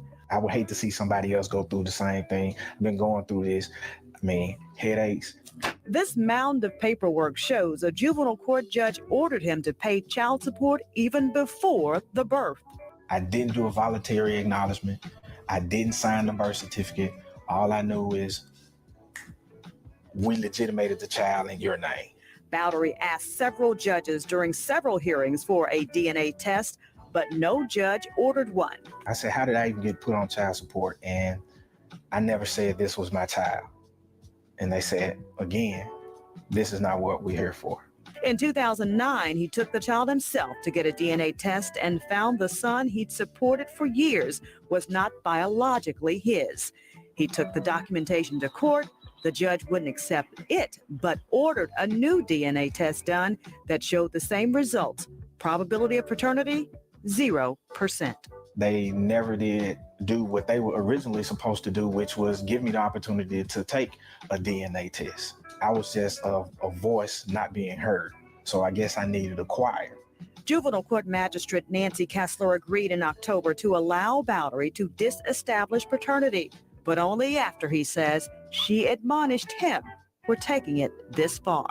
The judge stated that, well, I find it very distasteful that you're bastardizing a child. The judge stopped the child support going forward, but Bowdery still has to pay $460 a month to the mother in back pay. He doesn't believe he should have to pay anything. In fact, he believes someone owes him money, the $30,000 he's already paid. May of 1976, when Long was accused of breaking into a home in Concord, North Carolina, and raping a 54-year-old white woman, Sarah Boss. Although there was no physical evidence tying Long to the crime, he was convicted by an all-white jury and given an 80-year sentence. I feel as though the criminal justice system here in this state failed me. It was only after spending nearly 30 years in prison that Long learned that Concord police investigators had tested more than a dozen pieces of evidence and had hidden the results. That evidence, as Attorney Lau described in an interview last month, supported Long's innocence. Did the defense at trial know that there were 43 fingerprints found at the crime scene that didn't match Ronnie Long? They did not. Did the defense know that there had actually been a rape kit taken and evidence taken from the victim? They did not. Did the defense know that a hair that was found at the crime scene did not match Ronnie Long? They did not. It's granted. The end of Brian Banks' ordeal was marked by tears after a judge threw out the rape charge that had sent him to prison for more than 5 years. My only dream in the world was to just be free and to have the same opportunity as everybody here. He was a 16-year-old star linebacker with a full-ride scholarship to USC and a dream to play in the NFL, when in 2002, a classmate accused Banks of raping her in the stairwell of their Long Beach high school. Although Banks insisted it was consensual and there was no sex, he told KCBS-TV that his defense attorney at the time gave him a choice: plead no contest to rape or risk a trial that could send him to prison for life. When you go into that courtroom, the jury is going to see a big black teenager and you're automatically going to be assumed guilty. Those are her exact words. He took the deal, went to prison, and had to register as a sex offender. He thought that was the end of it. But after he was released, came a surprise: a friend request on Facebook from his accuser, Juanetta Gibson. I remember closing the laptop just like real quick and just like thinking like, what did I just see? So Banks arranged a meeting with a private investigator who videotaped the whole thing. No, he did not. Gibson later explained she hadn't wanted to say that publicly for fear of losing a $1.5 million settlement that her family had gotten after suing the school district. I may not ever get the answers as to why I was supposed to go through what I went through, but I know that I'm here today and I remain unbroken. Innocent man, Your Honor, and I have always been an innocent man. After 17 years in prison and 27 years fighting to clear his name, John Bunn broke down into tears and held hands with Judge Shondia Simpson when he was finally exonerated in 2018. Y'all convicted and had a wrong man in prison, and now y'all still have somebody that's on the loose that's right now that killed someone, and that family out there running free, and I didn't deserve any of that stuff that y'all did to me. Can we talk about the DNA testing center? All right, guys, that's it. Let me stop sharing it. If that don't run you hot, I just gave the audience receipts. When we sit here and we say men ain't going through nothing, that was 50 years ago. I took you through every decade. A man that did it in the beginning of 2000, in the middle of 2000, 99, 19. I mean, we went down.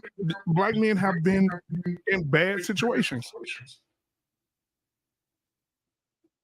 I can't say it any other way, but black men have been.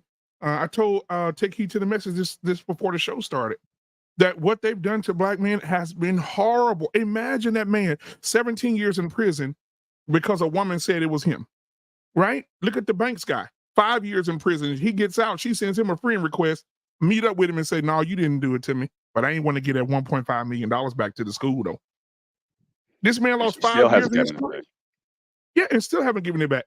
So guys, with the video, Take Heed, you haven't said anything in a while. Now, I saw you shaking your head when you saw these men and what they went through. What are your thoughts? My thoughts are, I felt like crying, but I was holding it in. I'm a mother of two boys. One is grown already and has his own family, but I still have a teenage boy in this house. And see, mine hit a little different. If you have girls, it doesn't hit like that. But if you have boys, you worried if somebody would accuse them of this type of act. You're worried about that because in our society here in America, a woman can say one word and they believe her immediately without any receipts. And y'all have seen this play out since last week. You don't need any receipts. Long as you're a woman, no matter what color you are, you say it and it's true. They believe you. So they will take the man that you accused and they will just decimate his life. Now, the thing that bothers me and that hurts me more is that when we have these paternity cases, right? And I heard what the gentleman said, all of y'all said the men is at fault, but I want to share something with you. Us women, we know who our baby fathers are. We know. We just choose the one who is doing better and we pick him. Now, it's the one that we've been sleeping with that's been on a corner for God knows how long and not doing the right thing. We got pregnant by him. Okay. But Kevin is the one that got the job and the car and he doing his thing. So we blame Kevin. Okay. And this is the thing. I understand how y'all want to hold men accountable. But women are the gatekeepers of sex. They are the gatekeepers. They know who ride them like a stallion. They know who gets them pregnant. But yet and still, she will go to when she have her baby at the hospital. Okay. In Jersey, you can't do that nonsense. But in other states, you probably can. You just put his name on the birth certificate and they just let you ride with that. But Jersey don't let you do that nonsense. They do not, unless you married to the man and you and him got the same last name. Okay. But if you and him don't have the same last name, they tell you immediately, do not put him down unless he signed that paper. He got to sign it. Okay. And that's the truth. But other states do that rah-rah nonsense. Oh, because she said he the daddy. And here in Jersey, Here in Jersey, before they do any child support, baby, a DNA got to be taken. A DNA got to be taken. They do not play over here in Jersey. I don't know about them other states, but in Jersey, DNA, baby, Dana got to come and certify that thing. Dana got to come Jersey and show stand up. Jersey stand up. Yes, Dana got to come and sign that thing. If Dana don't say he the daddy, if Dana don't say he the pappy, they do not co-sign it. And they tell the young girl, listen, if he not the daddy, then don't worry, the state gonna pay for it. But if he the daddy, they tell the man, if you the daddy, you gonna have to pay for the paternity test. And the gentleman tell him, okay. But this is the thing. Women know who their baby fathers are. They just choose the one that is doing better and blame him. Now, because we sit up here and say, oh, women are so dainty, they don't know no better, this and that, it's okay. This is a lie. This is a lie. Okay? Some women do the most outrageous things, and you will not think she does just because she smiles. Okay? Just because she smiles. All right? And this is the thing that and people get mad with me when I bring women feet to the fire. They say, "Oh, you're a woman like us. How do you judge us like this? How do you judge us like this?" And it's not that I'm judging. It's not that I'm judging. I'm just making you accountable. You doing foolery. Okay? You sat up there and I have to get back to the mama who just decimated those children like that in the beginning, because this man was your husband. Regardless if y'all didn't spend enough time together and you was jealous of the children spending more time with him. Mama, how dare you destroy the bond he had with those girls and accuse him of something that is so evil and so heinous? Don't you know this man could have took his life? This man could have took his life because he loved his girl so much. He could have took his life. And this is the thing that us women don't understand. We don't understand that. You see how she was so careless with it? Well, you could have fought harder for them. Mama, why he had to fight hard? Why he had to fight hard to be with his own children? Okay? Why did he? Now, what I'm thinking, and I don't care what nobody say, what I'm thinking, all right, is that some of them babies ain't his, and she got caught cheating on him. Okay? She got caught cheating on him. Let's call it a buck. She got caught cheating on him, and he was like, I can't do this. She got caught cheating on him with somebody she really wanted to be with, and it wasn't him. Okay? He was the brother Kevin that everybody go around blaming that he the daddy. So now, since she got pregnant by the brother that didn't really want her, and then he said, I'm going to marry you. And she planted that baby, that first baby, on him. I bet you all those kids ain't his. And so now he found out the truth. He found out the truth. And then he called her on it. And so now, since he called her on it and the truth came out between the both of them, because he seemed like he's a stand-up man. He wouldn't have told the children what really happened. Okay. So now her little secret is out. And so now he like, okay, well, I gotta, I'm just going, we gonna separate. So we go and separate. Now she like, oh, I'm gonna get him. I'm gonna say he did this to his children. When you put Kool-Aid in the child panties and make her think her daddy did something to her, this is pure evil. That's why I say some women do stuff that the devil has never seen. Do you hear me? Some women do stuff that the devil has never seen, that he don't even think about doing. And this is the thing. We don't want to call women out on it. Paternity fraud is bad. It's evil. When you just go and write this man's name down and know you were sleeping with Johnny come lately, okay? You know you were sleeping with him, but you're going to put Mr. Kevin down because Mr. Kevin got a good job. And I'm gonna share something with you. America ain't gonna never call the women out on this. They ain't gonna never do it. You wanna know why they ain't gonna never do it?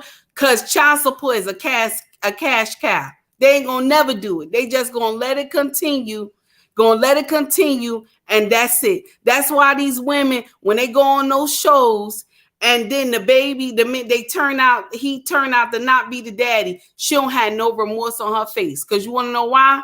She ain't gonna get in trouble. And then some of them, they go off and they start screaming and crying and falling out, and you got the audience like, oh, it's all right. No, heifer, it's not all right. It's not all right.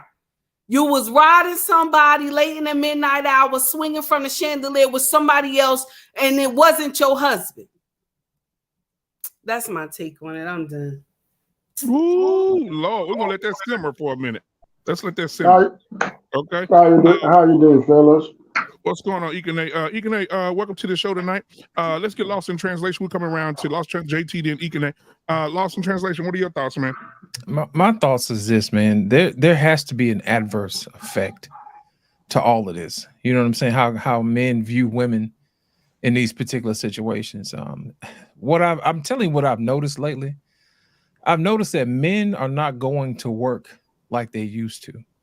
You know what I'm saying?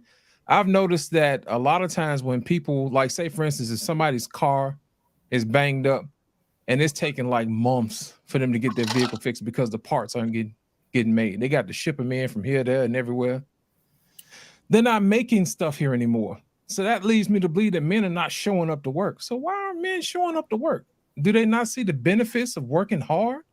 You know what I mean? Back in the day, a guy couldn't wait to go to the plant to get work. You know what I'm saying? To get paid, hang out with his lady on Saturday night. You know what I'm saying? That type of thing. So guys are just saying, you know what? Forget it. I just make just enough for me to get by. And when I leave here, I just leave here. You know what I'm saying? And to me, that's sad because that doesn't push the nation forward. That doesn't push us to be the best that we could be.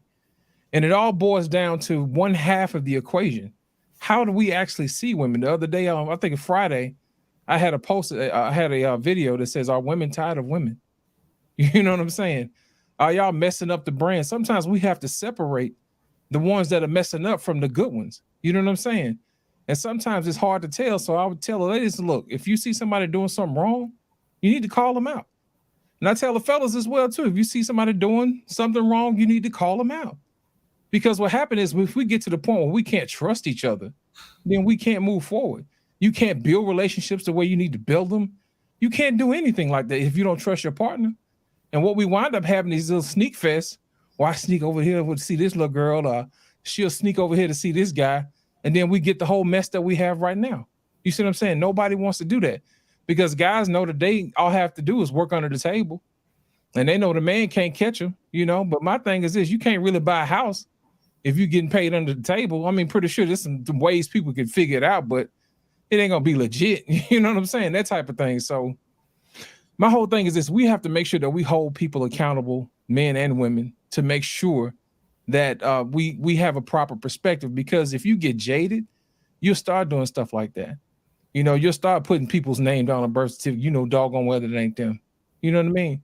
Or you'll start sleeping with other people's women and all this other foolishness. It's just, you don't see the value in people anymore. And the thing about it is that people don't want to go through the gauntlet that it takes to get married. It's like we had a conversation, Mr. Bennett, on one barbershop. He said, my wife had to meet these certain criteria before I consider her my wife. And I think if guys did that more often, then we would weed out the women who deserve to be wives and the ones who don't.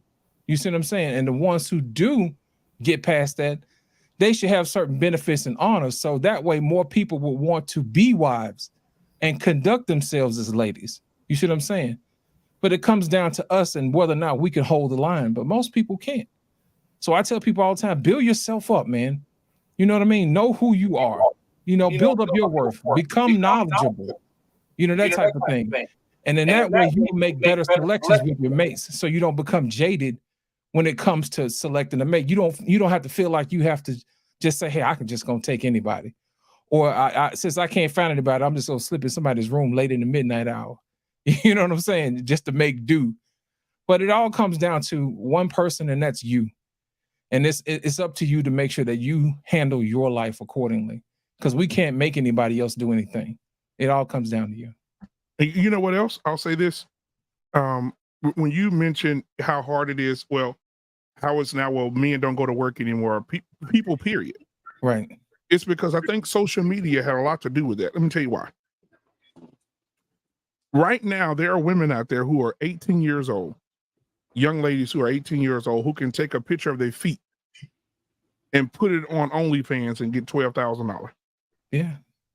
Why at 18 would I go and put an application in at McDonald's when I can get $10,000 to $12,000 for a picture of my feet? I can get another $5,000 for my legs. If I open them and take a picture of that thing down there, I can get $25,000. Right? The highest person on OnlyFans right now was Black China, and she was making $35 million just showing fake body parts. So imagine these young girls who are fit, who are doing taking pictures and videos of themselves. They're making the money, and they're saying, "Why would I can make $1,500 a day showing my breast on OnlyFans? Why would I go and make $400 a week at McDonald's?" I think that's where we are right now. I think that social media has really taken a toll on people really going out and working. But JT, what are your thoughts? Yeah, so let me address Easy Money Jones first and foremost. What he said, Hold on, JT, pause, because I was just about to address that too. Easy Money Jones, this is what I want him to do, because he didn't want to come up here. He couldn't come up, but he can type. Listen, Easy Money, I want you to go do your research, and I want you to type in top 10 or top 25 paid on OnlyFans, and then I want you to get back in the chat with your mouth open and say, "Damn." Also, I want you to go do your research on this paternity fraud. Paternity fraud wouldn't exist if there was no fraud. So women are able to put men's names on birth certificates while they're absent. The man that you just saw, I just gave you receipts, but I guess we blind and one eye can't see. Yeah, he could go to my channel. I got a video on paternity fraud. Absolutely. Go to his channel and see that. Didn't the lady just admit herself? I had to put somebody's name, so I put his name on there so I could get benefits. She had to feed the babies, man. Exactly. And the crazy thing is, when she put the man's name on the damn birth certificate, the man was locked up. He was in jail. So there was no way he could get you pregnant. He was in jail serving time. What did they let him out? That was one of many. That was one of many cases. I literally and the cash was and the clock was ticking on his how much he owes. He came out of jail over 30 grand. How could that be? And did you hear the DA at the end of the video? He said, "This is not," like JT just alluded to. He said, "This is not the only man." He said, "We have thousands of cases right now waiting to be seen with this same situation." So you can be screwed over. But go ahead, JT. I didn't mean to cut y'all, brother. And the judges are blatantly not listening to these guys. They ain't trying to hear none of it. In the state of Michigan, the statute of limitation of taking a paternity test to establish paternity is 3 years. If your ass is already paying child support and you make it past that 36 month, you're gonna be paying for the rest of that child's until that child is 18 or 19. Exactly. Or if that child the other thing is that if that child go to college in state, then you still have to pay until that child graduate. It's crazy. But let me tell you, let me go back to what I was saying before. We are arriving somewhere else, y'all. See, what we're talking about is a symptom of the now and the past. What we have that's coming up right now, we're not going to be talking about this because somebody just alluded to it. You got people that are not working, right? You got women that are not taking care of their children. They're literally giving their children up, or they're killing their children. Huh? Or they're leaving their children out so they can be in these little neighborhoods where they're getting killed themselves. Not just abducted. They're getting shot by stray bullets, hit by cars. You got a lot of things coming out. I'm telling you, it is terrible. And we talk about United States. This is what we're talking about. We're not going to have to deal with this whole thing of child support and all this stuff no more, because we're not going to have people that are going to be strong enough to even fight the way we fought. I don't think we fought hard enough. I'm talking about as a people to stay together as far as marriage and all these different things. They have no concept of what marriage is. You have people that's getting married, and all you got to do is ask them, what's the purpose of you getting married? What are they going to tell you? Because I love them. When you look at it, that's a recipe of divorce. And this is what we have. So then when you have divorce, we already know divorces, it's hard enough when you love each other, ain't it? When you actually genuinely love each other. But you get a divorce and you don't care nothing about the other person, you're going to do whatever it is to make sure that they suffer. They suffer. What we're talking about now, we tried, y'all. I'm telling you, we tried to prevent the thing that's getting ready to happen. We were at a stage where we were working hard. Somebody had alluded to that part, to the part where it was pride in work. I work hard, I make money. There were times because, especially being Black, we wanted to be a part of this country. I don't give a fuck what nobody was talking about. We wanted to vote. We wanted to work. We wanted to show that we have say-so. Right. That's why you had people doing what they had to do. And they were hoping that the next generation can take it to another level. But from what we can see is that hard times build great people. Easy times build weak people. You see that every day. And repeat. So now times are going to have to get back hard again. They're going to have to get back hard again. Because what we have right now is people with no value. It's starting to be people with little to no value. Yeah. Let me say this real quick, JT. I'm going to allude to something you said. Because easy money, in order to wipe the entire ass, you got to put tissue back there. And I think that easy money is not wiping his ass correctly, because when he goes to do research, he goes to the bottom of the bucket. Now, the women that take heed, I'm sorry, baby. The women that he's talking about making $400 a month is the women he's probably interested in. The booger wolves, the women who were Cowboys cheerleaders the last time they won the Super Bowl. Those women making $500. But I'm looking here at some of these women right here at their pictures. I wish I could show these pictures. Damn it. I hope my wife's not, baby, I'm sorry. I'm doing this for research purposes only. So I want to put that disclaimer out there. But I'm looking at some of these women right here. I've never seen these women before. They're not celebrities. And I'm looking at these women right here, 10 of them. This woman right here made $6,000 a month. They say she's averaging between $4,000 and $5,000. $6,000. This woman here is $4,000 or $5,000. This woman is $6,000 a month, and these women are built like brick shit houses, and they're making $5,000, $6,000, $7,000 a month. Now, I do see some women on here who are built like Capri Suns and brown bag specials at Sonic.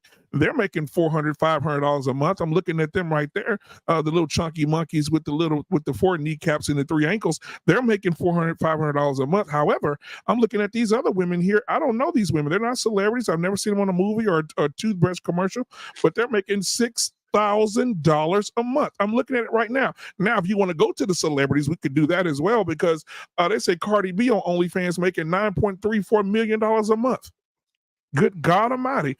If you go on down here, they say some girl named Bella is making $11 million a month on OnlyFans. Jesus Christ, what is she humping? 11 million. Bella Thorne is her name, guys. Don't look her up because you're married, some of you. But Bella is an American model, a singer, and despite offering a free of charge subscription fee, she was still the second highest earner on OnlyFans with $11 million a month.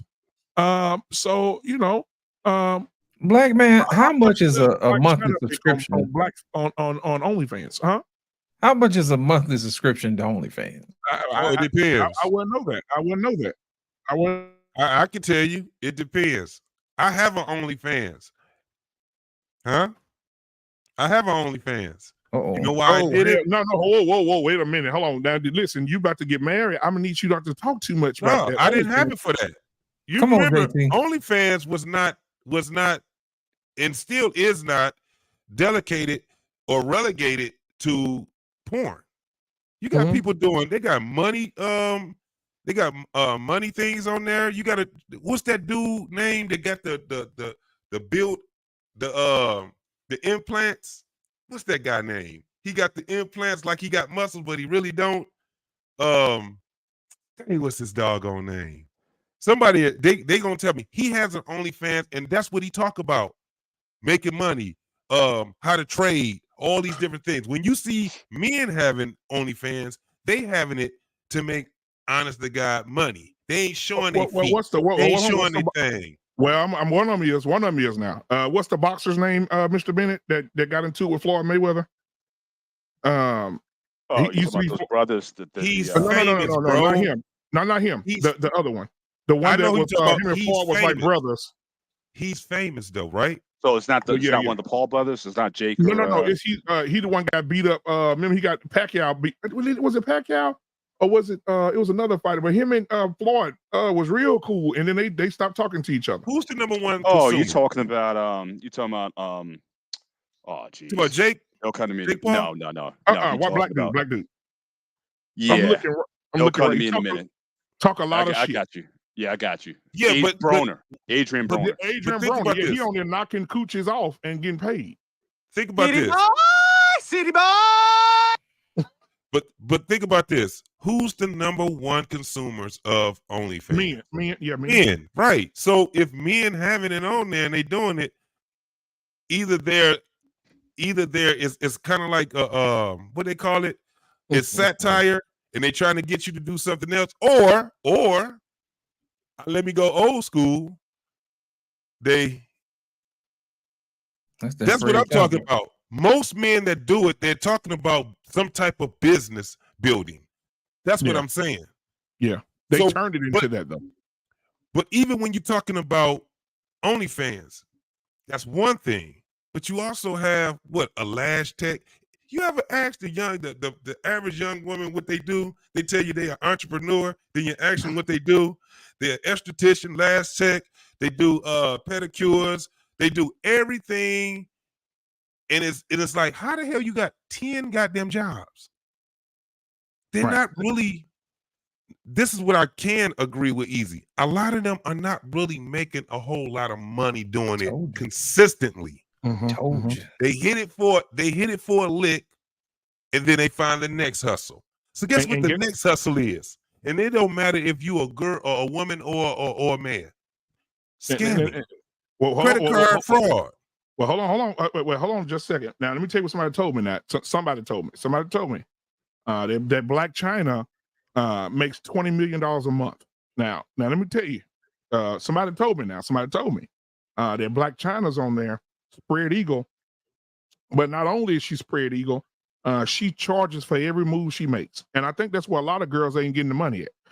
Black China say, "You want me to take my shoes off? That'll be $1,000. Somebody gonna send that $1,000. You want me to take these? You want me to put my toes under this blanket and wiggle my toes for you? That's another $10,000. If you want to see this leg? That's $20.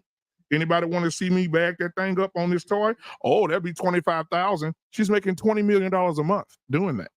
Yeah. There's a black girl on here. They call her Big Texas. Lord have mercy.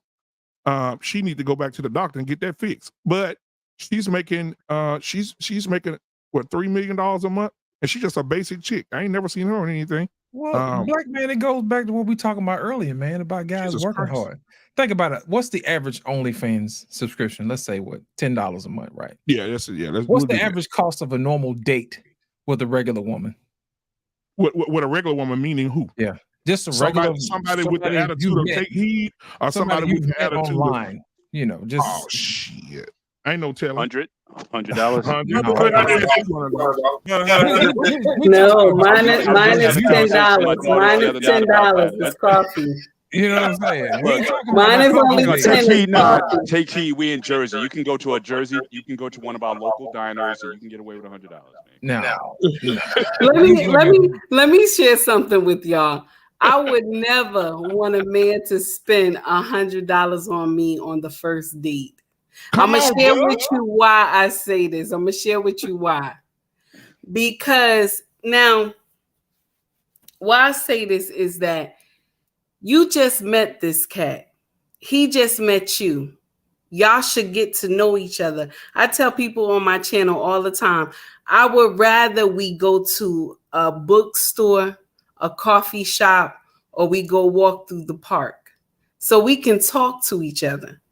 Because why you going to sit here and spend $300, $400 on me at a restaurant, right? And then at the end of the day, you thinking you're going to get some push. You know what I'm saying? You think I'm going to swing from the chandelier. Okay? So no, now if you buy me coffee and we did a Danish, you know you ain't getting no push. We going to talk it out. We going to talk it out. We going to have little small conversations. We going to talk it out to get to know me and what I like and what you like. It's better that way. Because if I got to drop a bag on you, if I was a man and I got to drop a bag on you, you best believe I want some push at the end of the night. You best believe I want some push and I want you to swing from the chandelier. I'm sorry. This is true. I had a girlfriend that did some nonsense like this. I got to tell y'all this story. There's a guy who liked her back in the day, right? And we all worked in the same facility. We all worked at Newark Airport, right? But this brother, he made good money, okay? Good money, nasty money. Let me and he took her. Sorry, guys. It's okay. He took her. He invited her on a vacation going to Hawaii, right? And she said to me, "You think he gonna want me to, sleep with her?" I told her, I said, yes. If he's paying for the hotel, the tickets, he bought you all new clothes, he bought you a suitcase, all this stuff, he paid for everything, of course you're going to have to sleep with him. You know what she told me? I'm not going to do nothing with him while I'm there. I'm just going to enjoy myself. Now tell me, is that right or wrong? That's wrong. But yet this brother still took her to Hawaii and nothing happened. He came back and they ain't talked no more since then. That's ruthless. I'm sorry. And I even told her, stop talking to me because you doing nonsense. I bet he was on a plane like this. I bet he's on a plane like this. Man, but that goes back to what I said earlier, black man. If women are moving like Take Heed's friend was moving, then an OnlyFans subscription would be the next logical progression. Now look at the amount of money that is removed from the economy when guys stop going on $300 dates to $20 OnlyFans subscription, and they get to see what they pay for a front. With $7, it's $7, and they ain't got to pay you to go home. It's $7. $7, yeah. A lot of people lost the concept of dating, though. See, with most men, where they mess up at is that's what they're looking for the date to be, instead of having the experience of actually dating, right? First and foremost, I think every man, when they're going on these first dates with these women, they should look at all these women as a potential, what do you call them? Risk. Right. These women, she is a risk. He is high risk, right? I'm gonna disagree with you guys. Hold on. No what problem. I'm saying is that this is why they get it mixed up. This is why so many people don't know how to have relationships, because they don't know how to start a relationship. Correct. What's supposed to happen with a date is that it's supposed to be some form of an experience that you have with each other, so you will see if that person can go to the next step, which is what? A second date. And at the end of the day, if it's $150, I'm not looking at if it's $150. There are certain things I like, certain places I like to fucking go. I would like to see if you'd like to go there. You know what I'm saying? If I like to go if we go eat at a steakhouse, we'll eventually go there. If I like to go to certain places, like we got things in Detroit that's really dope. Some people, if you are like a wine taster, if you are a person that likes bourbon and things like that, they got some dope places to go. If you want to go and see some type of art, if you just want to go on the river walk, if you want to go down, and it all depends on what the experience is, not how much it actually costs. Now, I'm not about to sit here and spend money on you. I'm spending the money on us. I'm gonna make sure that you see that this is something you get a little taste of what I'm about. And then we're gonna have a conversation. I'm not about to sit here and worry about if I'm going to sleep with your ass. You are a liability in my eyes right now. And all I want to see is this shit gonna be okay for the second date. And then we can go from there. But JT, hold on, 1 second, Ignay. You remember the George Benson video, Just Give Me the Night? Just give me the night. Just Give Me the Night. Remember when he took her out on the date? They went to what's the name of the damn hot dog place? They went to a hot dog stand and they were dressed like a mug and went got hot dogs. Right? And she was just smiling. He just look in your eyes, right? And they doing, and next thing you know, they're drinking some wine. He kissing her hand. I say, damn, boy, you tried that today. You go get you a woman, go say, we're gonna get some hot dogs and we're gonna stop by and get a glass of wine. Look at the way I say it. Let me tell you guys something. I don't feel sorry for one bitch to men that get played by women. I don't feel a single heartbeat sorry to them. They ask for it and they got the shit that they ask for. I'll tell you something. When I was a teenager, I had a game. I talked to girls. I deal with them. I didn't have to take any girl out to sleep with her. But one thing that pissed me off when I growing up as a kid was the boys that couldn't speak the speech. But you know what they did? They threw the money at girls. They couldn't go talk to girls. Hey, I'm telling you about guys that were 16, 17 years old. They were spending money out beating me that will spend the money. Using money to intimidate me, even though my parents, some of these guys came from very, very poor family. But they happen to see money. And then because they can approach girls, right? They compete against me. But guess what? My parents taught me financial discipline. I have an older sister that taught me how never to spend money on girls to get what I want. But just be you. Be you straight. Girls prefer you the way you are. If she stops to listen to you, she already likes you. If a girl stops to listen to you, she already likes you. But I see these guys over and over again as I grew up and now I'm in my 40s. It never stopped. I see men spending money to please women. How would you take a girl that you've never slept with to Hawaii? Why would you take her to vacation? Why would you spend more than $200 on somebody you never slept with? You see what I'm saying? He said Hawaii. Nonsense. So to go to Hawaii like that with somebody that you don't even know the color of her underwear is the most stupidest thing anymore. I don't feel sorry for guys at all. I'll be honest with you guys, I don't feel sorry for men. When women play them and they come to me and say, this girl play, I'm like, because you're a son of a bitch. That's why she played you. Because you know why? Because you showed her your money. Hey, Ikenay, they say it in New York. They used to say it in the 80s and the 90s. They didn't say you got played. They say you played yourself, kid. That's what he did. You know what? JT, he played himself. I agree with you 100%. Because he was trying to silence you. He was trying to cut corner. You know one thing about people that cut corner? They get effed up. So guys, let's not for one day feel sorry for any guy that spend money on a woman because he's a freaking ass simp, freaking ass simp, right? And didn't get nothing back. I never feel sorry for those motherfuckers because I knew those motherfuckers growing up as a little kid and they went against me, and guess what? Some of them, I fucked their girls. Without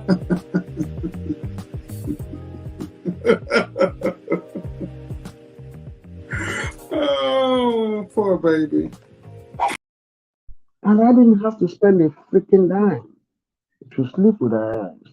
But he was there spending the money. Hold on. Did you just say you gave her a fish and a dime? No, that's not what I said. I said that's what it sounded like you said. You said something like I gave her a piece of fish. No, I said he was there spending all his money, and I was there freaking out. I didn't even have to spend a single dime. I didn't have to spend a single dime to Black sleep man, with why her. you making But I would, well, because that's what I heard. I would A say this fish to and a brother, dime. but I would say this to brother Ekene. There's guys like you who have that kind of game.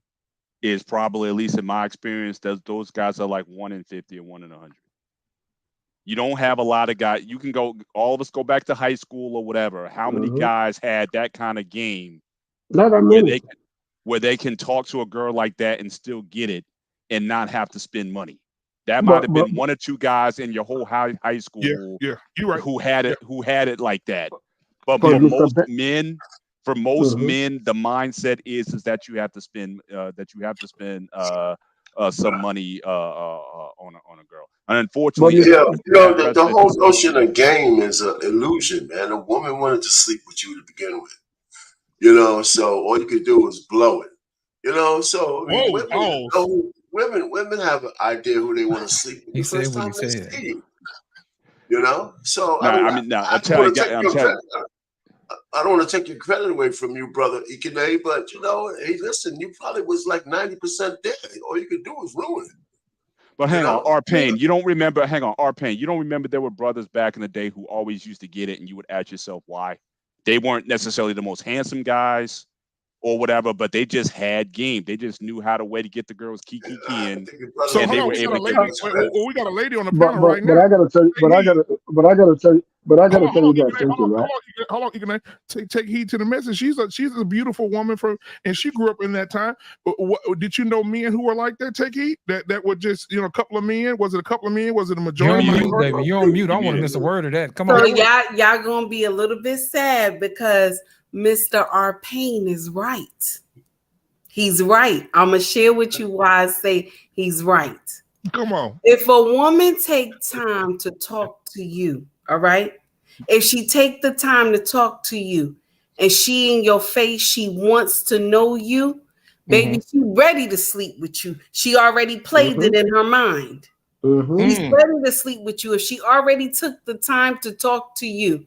And you see her eyes done already locked on you, Mr. R. Payne. You are correct, sir. No. I'm not disagreeing with that. What I'm saying is, but again, we know guys who we look back and said, well, why does she want to sleep with him?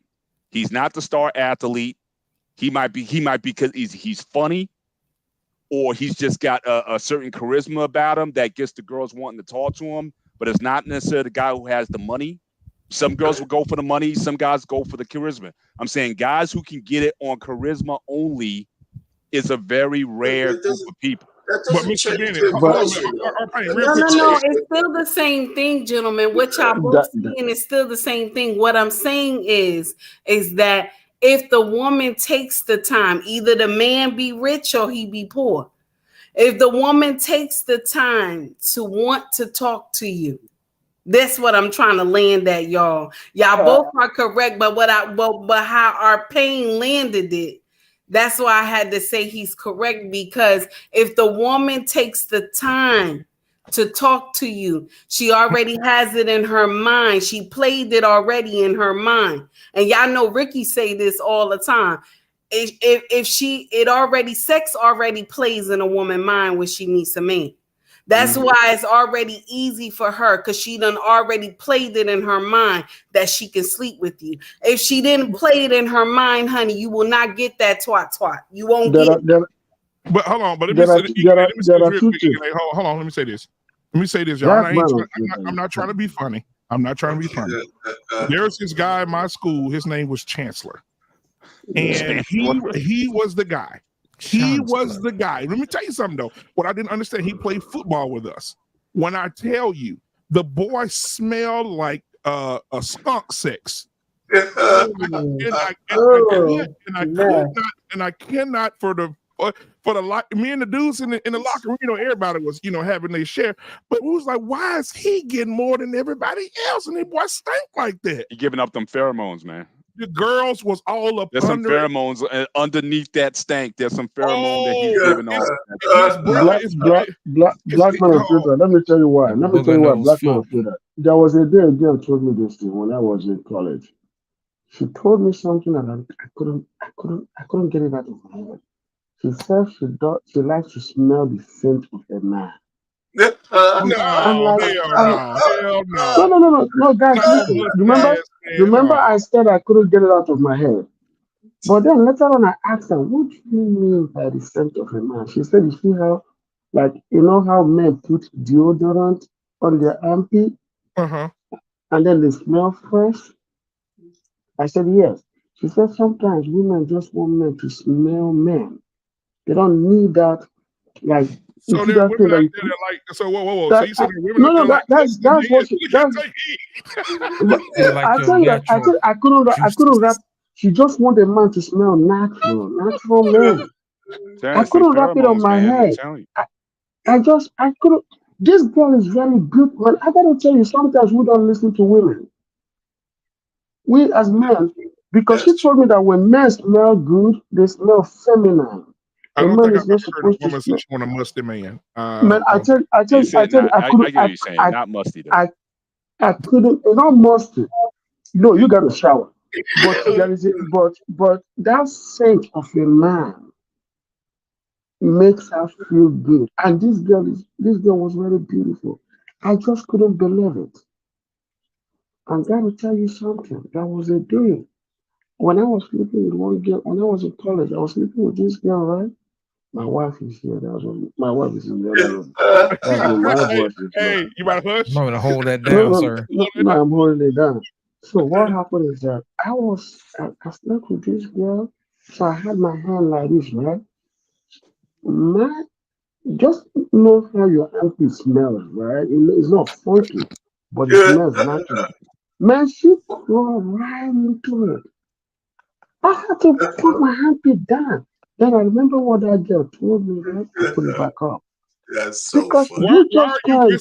Why are you whispering in falsetto right now? Because you know why I'm whispering. He's getting lower and lower. Right. Let me translate for him. When I was a freaky deaky man. Yes, you did right. But what I'm trying to also put to say in essence is this.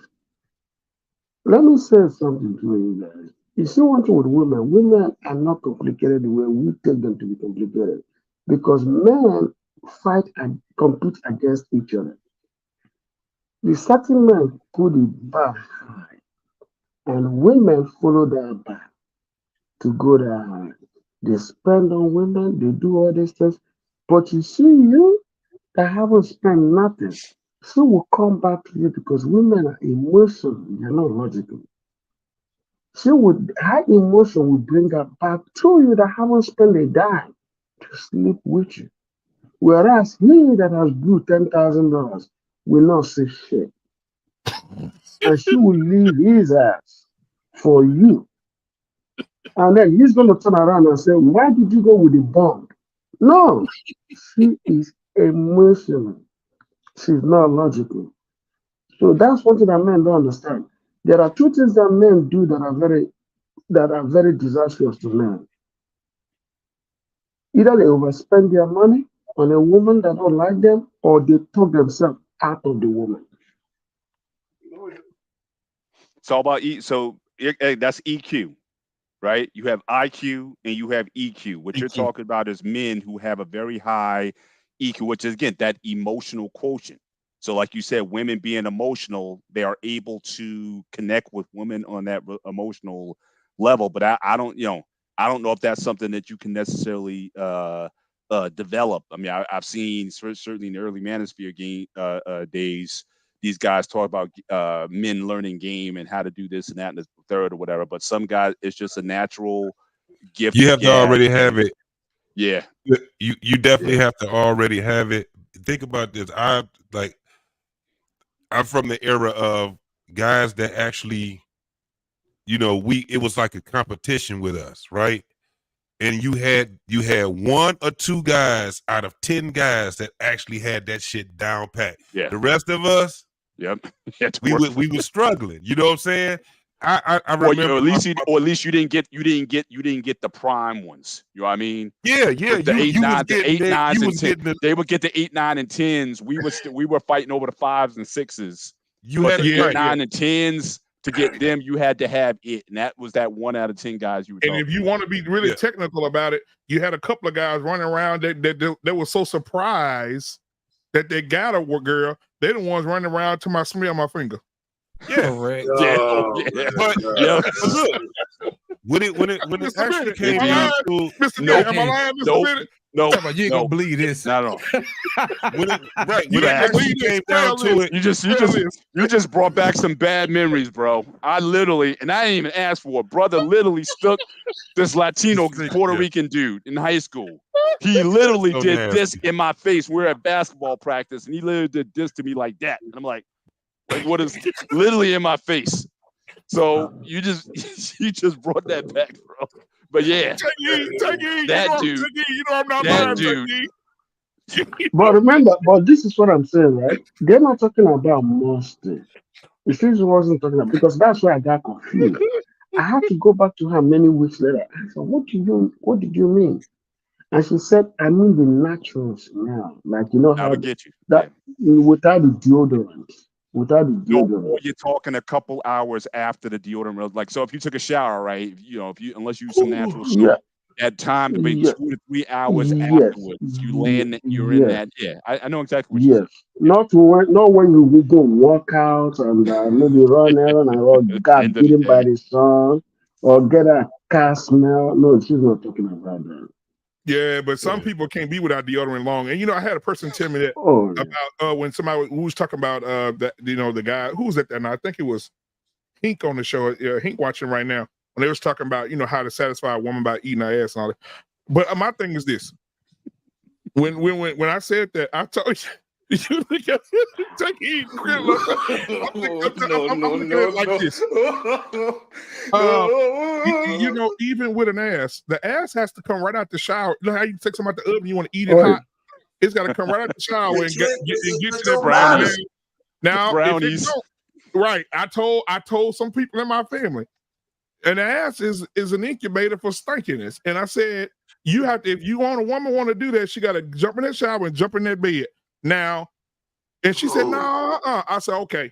If you don't believe me, take a shower, go to the mailbox, come back, stick your finger back there and smell it. I'm telling you, it's a limited time only before that thing get back. But they got to do colonics. You got to do colonics. You got to do all that. Enemas. Our Pain got a book out right now, bestseller, New York Times bestseller. You don't have to. Yeah, you don't have to talk to it through the glass to eat that ass. And so it's a New York bestseller. And so so y'all make sure y'all go buy that book. But take heed. Take heed. I just want to, because we're about to close out. I just want take heed to everything that you heard in the last 5 minutes. Take heed. Can you give us a little insight from a woman's perspective? If we don't First of all, let me just say this real quick. I like Hank.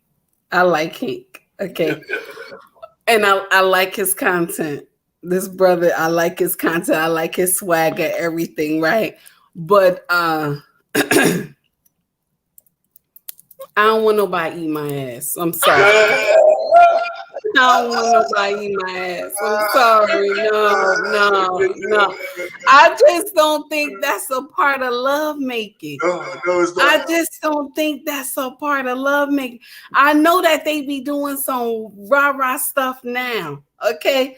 But that's not what I tell my audience, and I say to the women, suck your husband dick. I tell women to do that.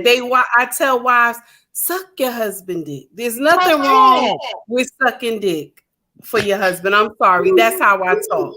I don't think it's anything wrong with that.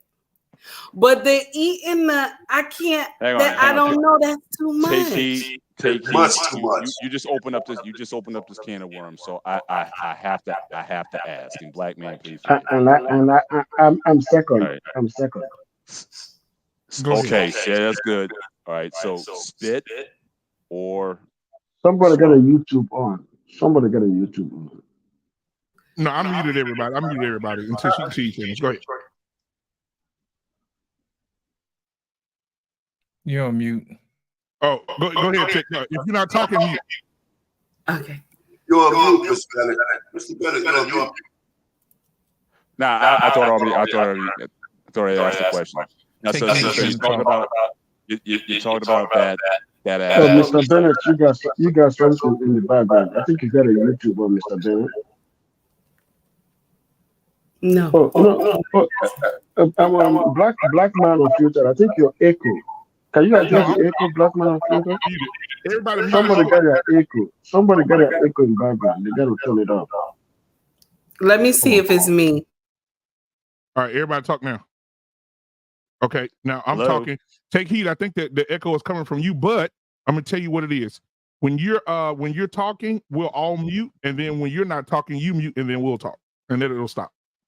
Okay, so go ahead, Mr. Bennett, ask your question, and then she can then mute, and then she'll come back. Go ahead. No, so you were talking about your advice to women in terms of, oral pleasure for your The Jimmy Dean sausage maker. Go ahead. Okay, so when it comes to the spit or swallow question, do you answer that, or how is that handled in your discussion or So advice much to women? trouble just saying it. Spit or swallow. That's all you want. I'm trying to handle this delicately because again, she's the Would lady you on the panel. inhale? You gotta be careful. You gotta be careful with that answer because you might get some people in the chat room masturbating afterwards. What? Go ahead, take heed. This nigga. Okay. So let me answer. So I had a woman who hit me in my DMs, and she told me, she said, "Take heed. I've been married to my husband for I think she said 15 years or something, and she said she has never given her husband head." Oh my God! Yes, and she said to me, "How do you make it sweet?" Right? So I told her, "Okay, baby, this is what you're supposed to do. You either get you some whipped cream, some cherries, chocolate, and you dribble on it. You understand? With that, you make it sweet so that you can I'm gonna get in trouble. My husband is going to get me when I get off this podcast." Okay, so He definitely gonna get you. So I told her, you do that to make it sweet so that you learn how to give your husband head properly. And you know why I tell women to give their husband head is because the skank outside gonna give him head. If you don't learn how to please your husband properly, the skank outside will give him head, and then you might have a problem. Okay, that's now what it is that you, now let me get to your question. You said do swallow or spit, right? So it's up to your partner. It's up to your partner. Okay, it's up to your partner if he wants you to swallow, or you tell him I could swallow it, or you say I can spit. That is up to your partner. Remember, it's you and your husband. I don't suggest you do this to the man that did not marry you. I'm not talking about him. I'm talking about your husband, because the bedroom is a sanctuary. I'm talking about your husband. Okay, I'm not telling you to go be sleeping with Tommy and then next day you with Steven and Ralph. I'm not talking about them. I said your husband that you've been with most of your life, your husband. So yes, you guys see what I'm talking about? Let her preach now. Okay, preach. You supposed to do that. And only why I tell women that, and she said to me, she said, "Take heed, thank you for the advice, because I want to learn how to do it." She said, "But I want to make sure I do it right." I said, "Then you use a lollipop or a banana?" So take heed. So take heed. What you're saying is sucking dick is worship. No. Wait a minute now. Because see, I got enough sin that I gotta pay for already, so I'm not gonna add that. Okay, but so what I'm saying with that kind of head, he ain't gonna say Jesus, thank you, Lord, hallelujah. No, I'm not gonna say nothing. I'm gonna say just like this. I will say this: God will be pleased with you because you're making that connection with your husband. Husband, not boyfriend, husband. Okay, so once you making that connection with your husband, that is actually, and when I said this to my husband laughed at me when I said this. I said, when we make love in our room, it's our sanctuary. We're like worship. You know what I'm saying? Because we're doing it right. Long as you're not making love that is not accordance with how God wanted to be. If you going out of the ordinary, you going through the back door, all that stuff, you know you ain't supposed to do that. Okay. But if you just making love and it's a little spontaneous here and there, you know what I'm saying? But you ain't going through the back door. Everything should be ready for game, war, however you want to call it, long as it's not the back door, because we ain't supposed to go through the back door. So take the message you sending to the ladies tonight is, if you sucking your husband dick, God is who you with. Listen. I'm not. You see, I'm saying, black man, I gotta say this. You guys are getting Alexis. You guys are getting Alexis head in the background napping tonight, because when I get off this live, my husband gonna say, "I told you about your mouth." Now listen. All I'm saying is that it should be your husband. I don't see why women think that this is some type of nasty. Some type of nasty, God is not pleased. I had a because they've been taught that. Look, yes, because they've been taught it. They've been taught it. And black women are the worst offenders because they were told that since time immemorial. Right. That's why a lot of the brothers went to the white girls, because the sisters wouldn't give it up. So. And I understand. They were thought the dick was evil. Let me share something with y'all. If it's your husband, and I have to emphasize that. If it's your husband, you and him are one. Y'all should be on the same accord. It's okay to make love to your husband. Mm-hmm. It's okay. We think it's a sin. Let me share something with you. When you have already made that covenant with God, baby, you can make love before you go to church. God ain't gonna be mad with you. Do you hear me? You can make love right before you pray. God will not be mad with you. It's a covenant. He's not mad with you. It's only it's only when you sleeping with a man that ain't your husband that God got a problem with you. So in our culture, Mr. Bennett, okay, we know that there's a lot of women that will say, "Oh, that's nasty. God gonna be mad with you. How you a Christian? How you think like that?" First of all, let me share something with you. Yes, we Christian. We are. But you thinking of along the lines of making love, having sex is nasty. It is not. It is not when you marry. It only becomes nasty when you not married and God got a problem with you. When you have that covenant that you made with him, he's not mad with you. If you go in the living room and get in doggy style right now, okay, ain't nobody gonna be mad with you. God is not gonna be mad with you, okay? And we gotta get out of that. We gotta get out of that. You Christian, it's all right if you in the doggy style. God ain't mad with you. We gotta get out of that nonsense.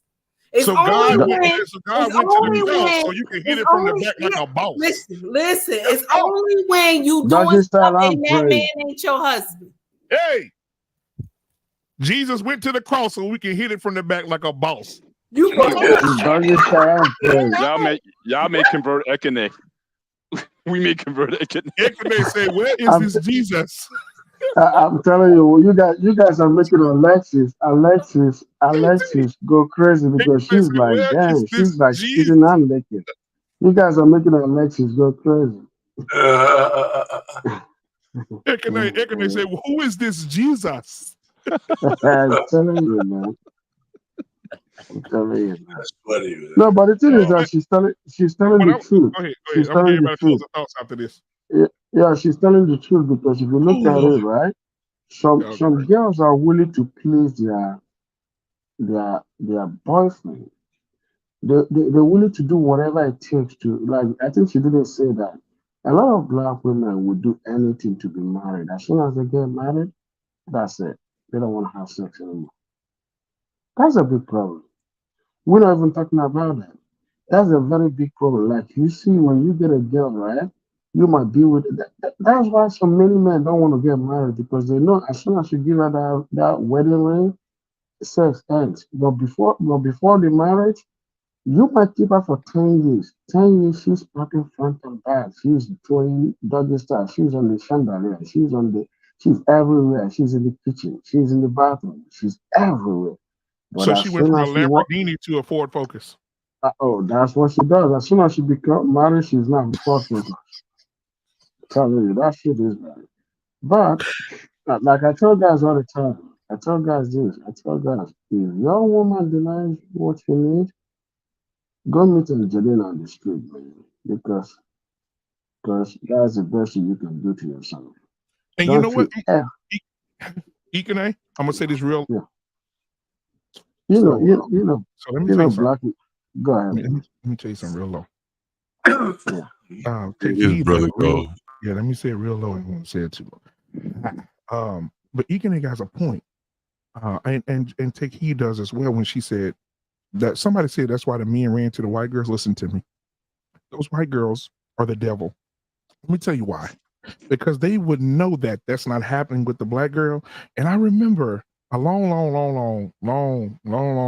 time ago. Long time ago. There was this white girl that said, it shocked me. She said, you can't get any of this thing. You can't have any sex with me today. I said, why? She said, because it's my time of the month. I said, okay, I'm cool. All right, then. She said, But no, wait, there's more. But wait, there's something else I can do for you. I said, well, do tell. She said, watch this. And I think I told her I loved her that day. But it was, but what happened is that we back in the day, it was almost like Mr. Bennett said, it was almost a disgrace to black women to even mention that in their presence. Sucking what? You better get your mama to suck your dick. You know, it's like it was really, really bad back in the day. So Take Heed, thank you. I'm gonna get everybody final thoughts because y'all have I've not laughed this hard in a while. And so I just want to thank you, Take Heed, for coming up and getting it in tonight. And everybody else, Ikene, R-Pain, Mr. Bennett, JT, Lost in Translation, Queen Smiley. Ricky, he's at work, so he had to leave. But man, thank all of you guys. And I want to start with everybody's final thoughts. And we're going to start with Ikene first. And then we'll move around the room. Ikene, give us your final thoughts, man. You're muted, brother. My final thought is this, right? If you're a man and you think you can win a woman with money and win her loyalty, you played yourself because it's never going to happen. Women do not have respect for men that chase them with money. They rather see you climb a tree with your bare hand. They rather see you tackle a dog.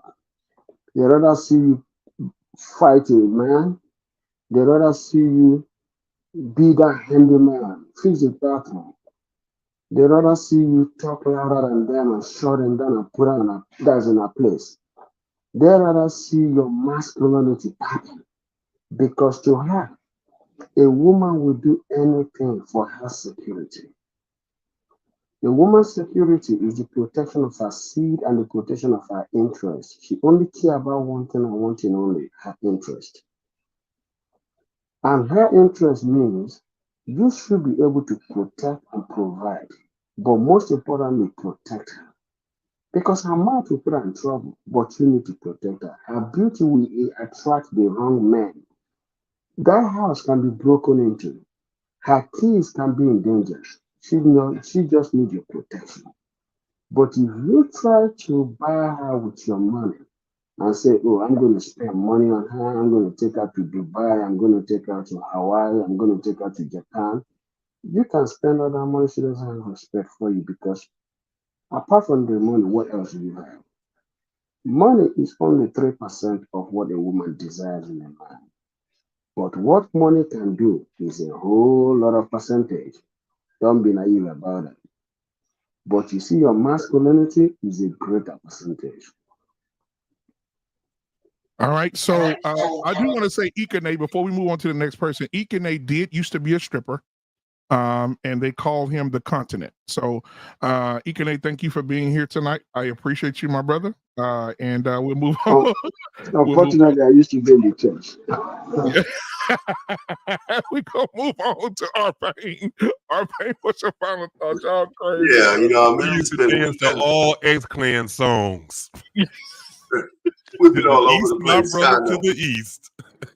Oh, You now, know, now listen, so- listen. Now we got Arpain in here. They called him the ball sledgehammer when he was Yeah, stripping. So we want to make sure he gets in here. If y'all need Arpain, he's not retired. He strips for bar mitzvahs, baptisms, and so on and so forth. So Arpain, give us your final thoughts.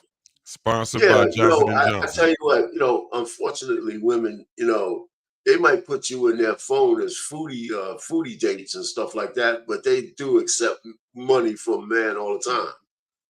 They put men in the trick bag all the time, and men are just too willing. Like I said, you know, I said this before. Men are when it comes to matters of sex, I think men give themselves too much credit. You know, really. I mean, you know, the sexual marketplace, like I said, is a woman's domain, and we play in it. We have a good time in it, and we like them to be more promiscuous, but we see how damaging that is, right? Because we see what's going on. So yeah, some guys were more suave. You know, they get laid a lot more. You know, but I had a frat brother, right? He was knocking them down 2 or 3 times a day, right? So we used to just stand by him, say, "Listen, let me stand by you. So shit that falls off your table, maybe I can catch a few of them, right?" Hey, And we used to you have was a a golden countdown. golden retriever? Yeah, oh man, just that was unbelievable. But anyway, let me just end it there because I can't even talk. But anyhow, so listen, this was a good discussion. We learned a little bit, and I just keep with my theories about women. Like a lot of people think women today are new, but they've just been unleashed. The nature of men has been the same since the beginning of man. The nature of women is only different because they've been unleashed. They don't have the cultural mores, the societal mores that used to Shame. govern the way they act. Yeah, shame, stigmas. Shame. That's gone. So they're showing you who they really are now, especially in the advent of the pill. And men have a lot of a tough time understanding that. You can still find a good woman these days, though, but you have to search harder. That's what you have to do. You just got to search harder. Yep. I'll let it there. Yep. They don't have Axe Jeeves women anymore. We got Google. Mr. Bennett, what are your final thoughts? Well, this last piece of the discussion, I think I'm still driven back to what Lost in Translation dropped earlier, and I think it goes to we talk about vetting a lot, but I think how you start a relationship is a lot of times is how, unfortunately, a lot of relationships end. So for guys who do spend a lot of money on a woman early on, or that idea of making a woman feel special through gifts or whatever and all of that. And then let's say if you marry the woman or you be with her and then things change where she feels like she's not giving that kind of attention. Again, things can happen.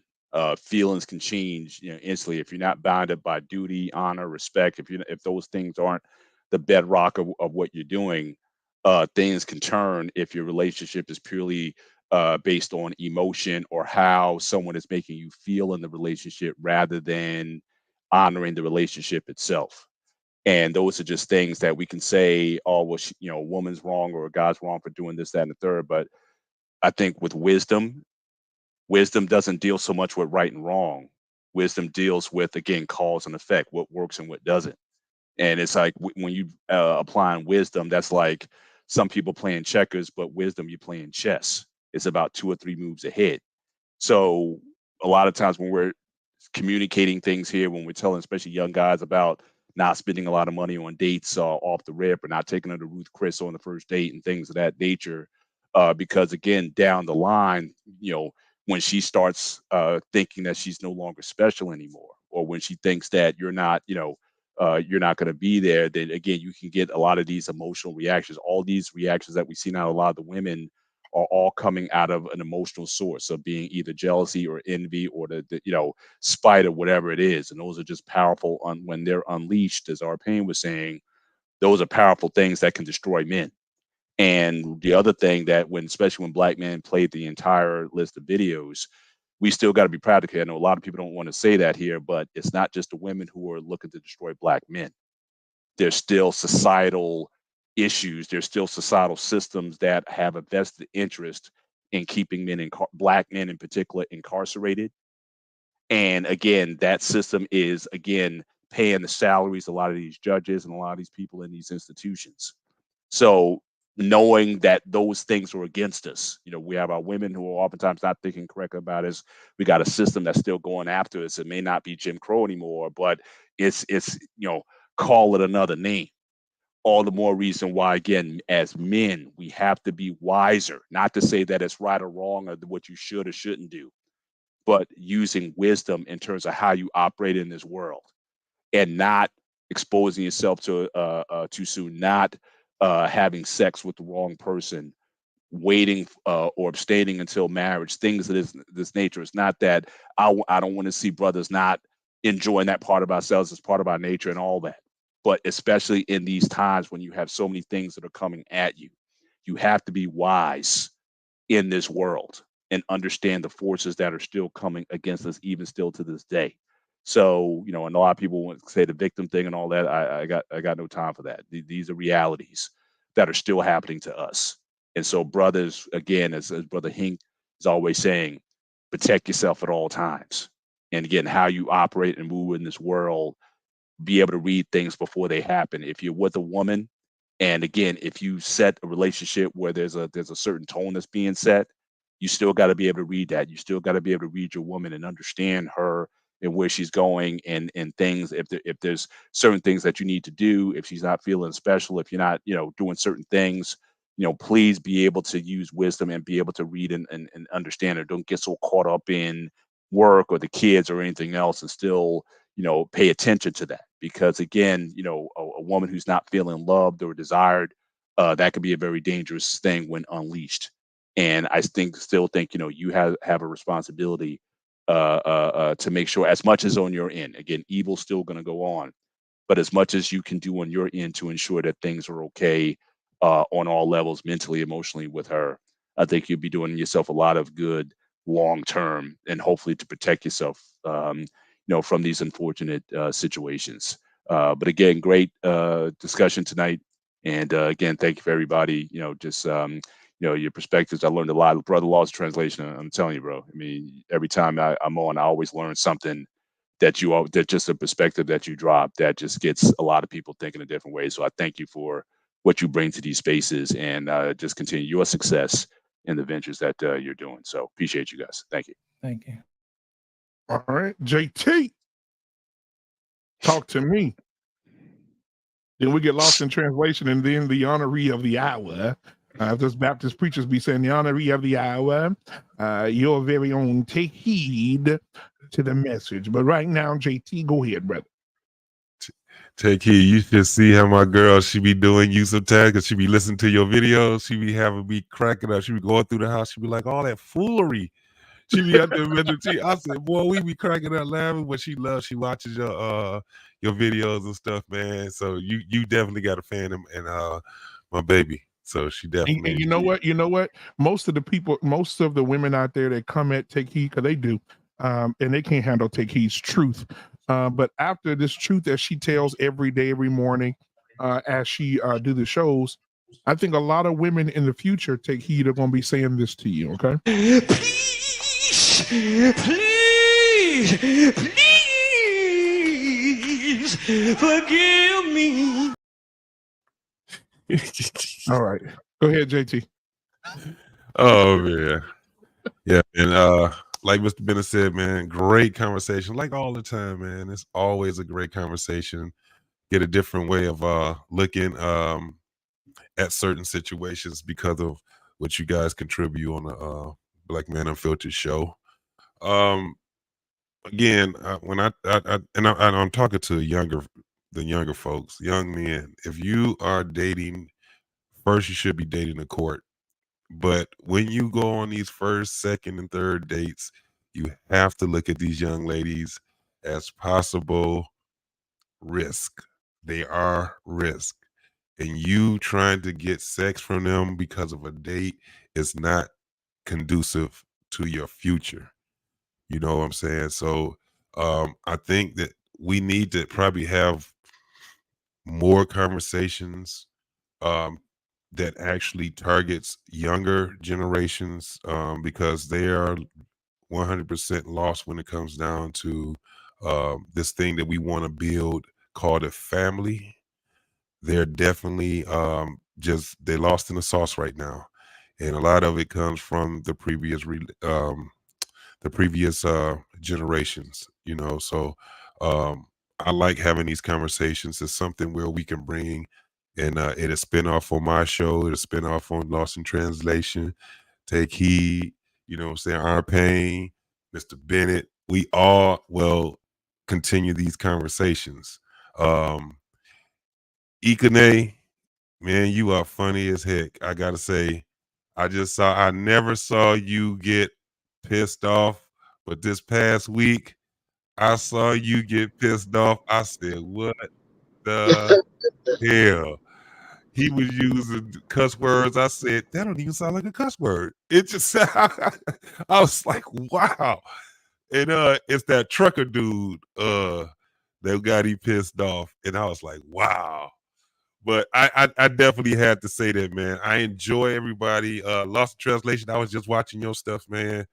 Again, like I tell y'all, when I can, I watch y'all stuff when I'm at work. I got 8 hours. Yeah. And it helps me to get past them. 8 hours go so fast for me. And I get a chance to learn. I get a different perspective on a lot of these shows. Black Man Unfiltered, you my brother. And you know, all the time, man, I will go back and I'll rewatch some of the shows you done did 3-4 months ago. You know what I'm saying? Especially some of the stuff that I was on, because I have to look at myself and be like, okay, how did I make myself look on that show right there? You know, so it's just I'm studying this whole thing of having better conversation. And I'm trying to teach the younger folks on how to have better conversation. I think we're making headway when it comes down to starting to understand one another. Like I said before, we're long ways from how the conversation used to be. You used to have a bunch of black folks hollering and screaming, couldn't nobody hear each other. It was just a bunch of people. They leave the conversation mad, hanging up, and all these different things, and then they beefed out and stuff like that. I'm starting to see the peace. I'm starting to see the wake up. And even though we having a crisis in here in this world, I still think that there's a lot of people that are waking up right now. I don't think it's just all bad. And I don't think that this world is at doom and gloom and all these different things. But we have some things that I think is near and dear to me, which is the next generation. And I think that us having this conversation at some point is going to help that generation when they really, really need this conversation. Because they're going to come back and listen. You know, when we get older, we start going back and listening. You know what I'm saying? So I appreciate each and every person on here, especially you, my man, Black Man. Mr. Bennett, always, brother. Always. I love you. Man, Mr. Bennett come and shake the room up, don't he? He come and shake. He get people that ain't really with it. He get them pissed off and mad at him. Yeah. Because Mr. Bennett, when Mr. Bennett put his hand over that, and Mr. Bennett put his hand over that microphone. Well, wait. Hold on a second. So, what you're saying is, it's over. When he does that, he got a deep voice. You can't over talk him, man. He has Yeah, a deep voice. You know, it's. Hey, so you know, and Mr. Bennett also is an ex-stripper as well. They called him the Jersey Tycoon, and so I want to make sure you guys go and follow him as well on his Instagram, the Jersey Tycoon. And he mostly does his dances in a tube belt with nothing else on. So, guys, if you're going out there, it's $250 a ticket. He sells out, so get your tickets quick. All right. Thank you so much. Lost in Translation. Me and him have teamed up to go to nursing homes to do some stripping. And they call him 7-Up Cake, and they call me Pound Cake, and we're gonna go in there and take all that money and And we're gonna move forward. So, lost in translation. Hilarious. What are your final thoughts, my guy? My final thoughts is, man, thank you for allowing me to have a platform, man, from time to time. Here's the thing. When we go through life, we have no idea the amount of people who have poured into us. Yeah. And I'm just now becoming visible, but I've been here the whole time. Come on. And I had to make a decision whether or not to just sit here and watch things do what they're going to do, or I could participate. You know what I mean? And the thing about it is people can't sugar jive me because I've been here the whole time. I've been here for years. You preaching, and I just really hadn't said nothing. I've worked with several people in the backgrounds, and I know who's who and I know who does what. But a lot of times when people see me do the things that I do and say the things that I say, I'm just borrowing from other people who've done this before me. You know, there's nothing special about what I do.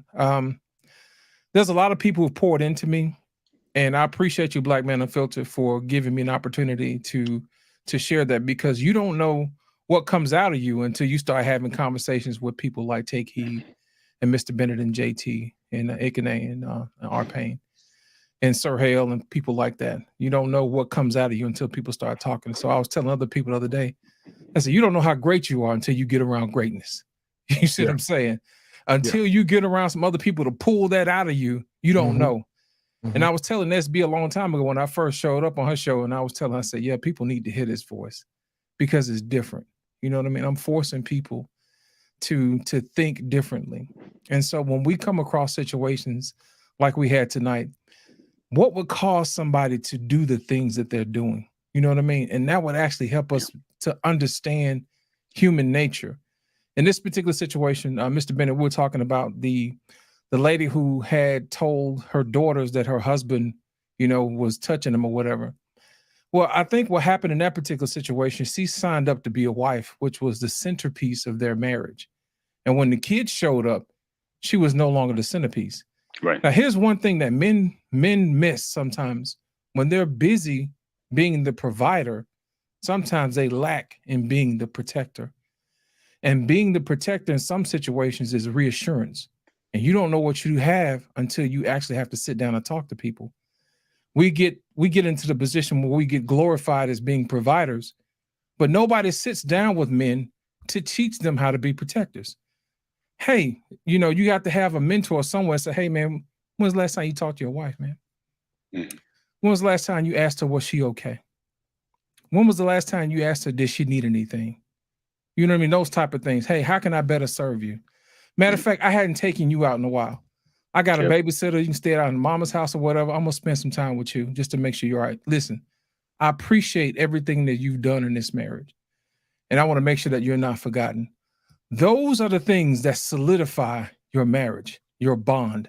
Facts. And what happens is a lot of times if you take the time out as a man to make sure that you do that with your wife, you actually secure your legacy with your children as well, because they're going to see you treat your wife good.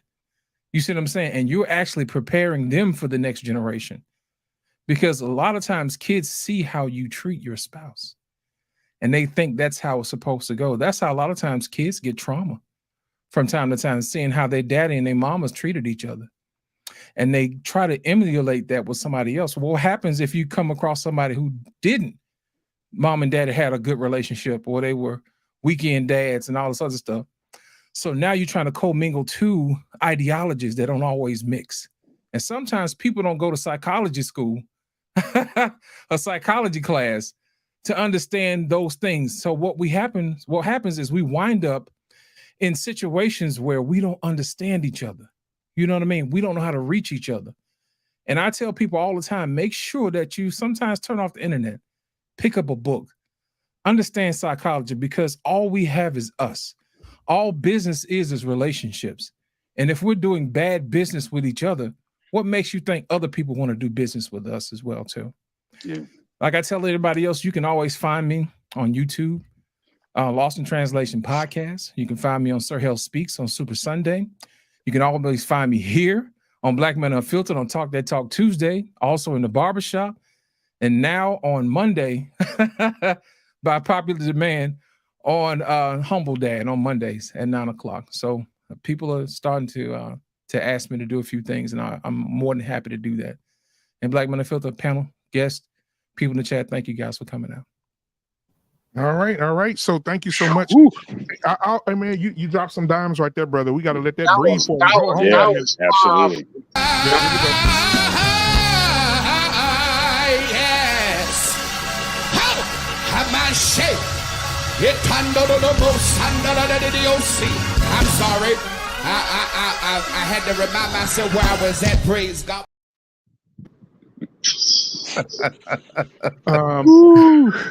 Before we get to the queen I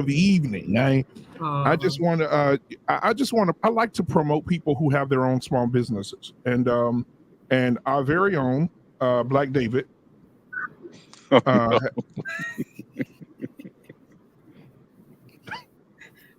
I'm sorry, y'all. Please don't wait. What are you selling, dog? I don't want to break character. Here we go. Our very own Black David has his own cologne coming out, and he said that he went back home to the motherland and got this cologne. It's called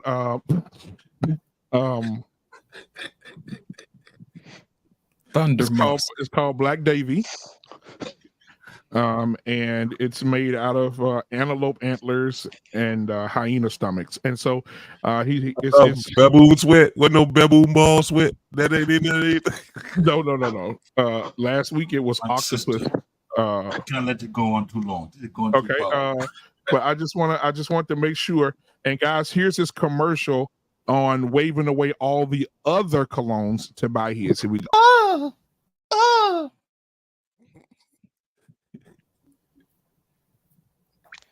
So much, Black David, for being here tonight. Take heed to the message. What do you have for us tonight? You dropped a lot of dimes tonight. I've learned a lot from you, and your voice is very needed in this world, in this country, in the cities, states, towns. If you run for mayor, I'll move there and vote for you. If you run for senator, I'll do the same. If you run for president, I'm damn sure going to be at the voting booth voting for Take Heed to the Message. Take Heed, what are your final thoughts for tonight? So one thing that I love about Mr. Bennett is that he does not chuck and jive, and Lost in Translation does not either. They are, and JT, I love to steal all his sayings. JT, you should catch it, because I'll be stealing some of your stuff, JT. You don't be catching it, do you? Because that owner's manual, baby, I took that from you. Okay. A lot of stuff I forget that I said until that's why I have to watch. I have to watch the videos all over again. So I'm going to take something from Mr. Bennett right now. Mr. Bennett has said, we were in a show a couple months back, and he said, one thing in marriage is that you can't forget that it is you and your wife. That you and your wife come first, that y'all relationship come first. And when you're married, you have to learn how that this relationship you have with your husband or your wife, and I always tell women on my channel, never forget that serve. That serve. You know what I'm saying? That's your connection with your husband, is that serve. You know, I'm going to share something with y'all. I get upset when my kids grab my husband's plate. I get upset because we have a connection when I grab his plate. He look at me. He'll look at me. I'll take the plate from him. He'll tell me, baby, thank you. Or sometimes he'll hit me on my backside. But there we go. Baby, I was waiting for that one. I was waiting for that one. I was waiting for that. Okay. Yeah. And we have that connection with each other. You know what I'm saying? And the children see it, that mama and daddy love each other, that mama and daddy want to be with each other. Like sometimes my husband will be on his lazy boy. I come and sit on his lap. I come and just, squeeze up to him.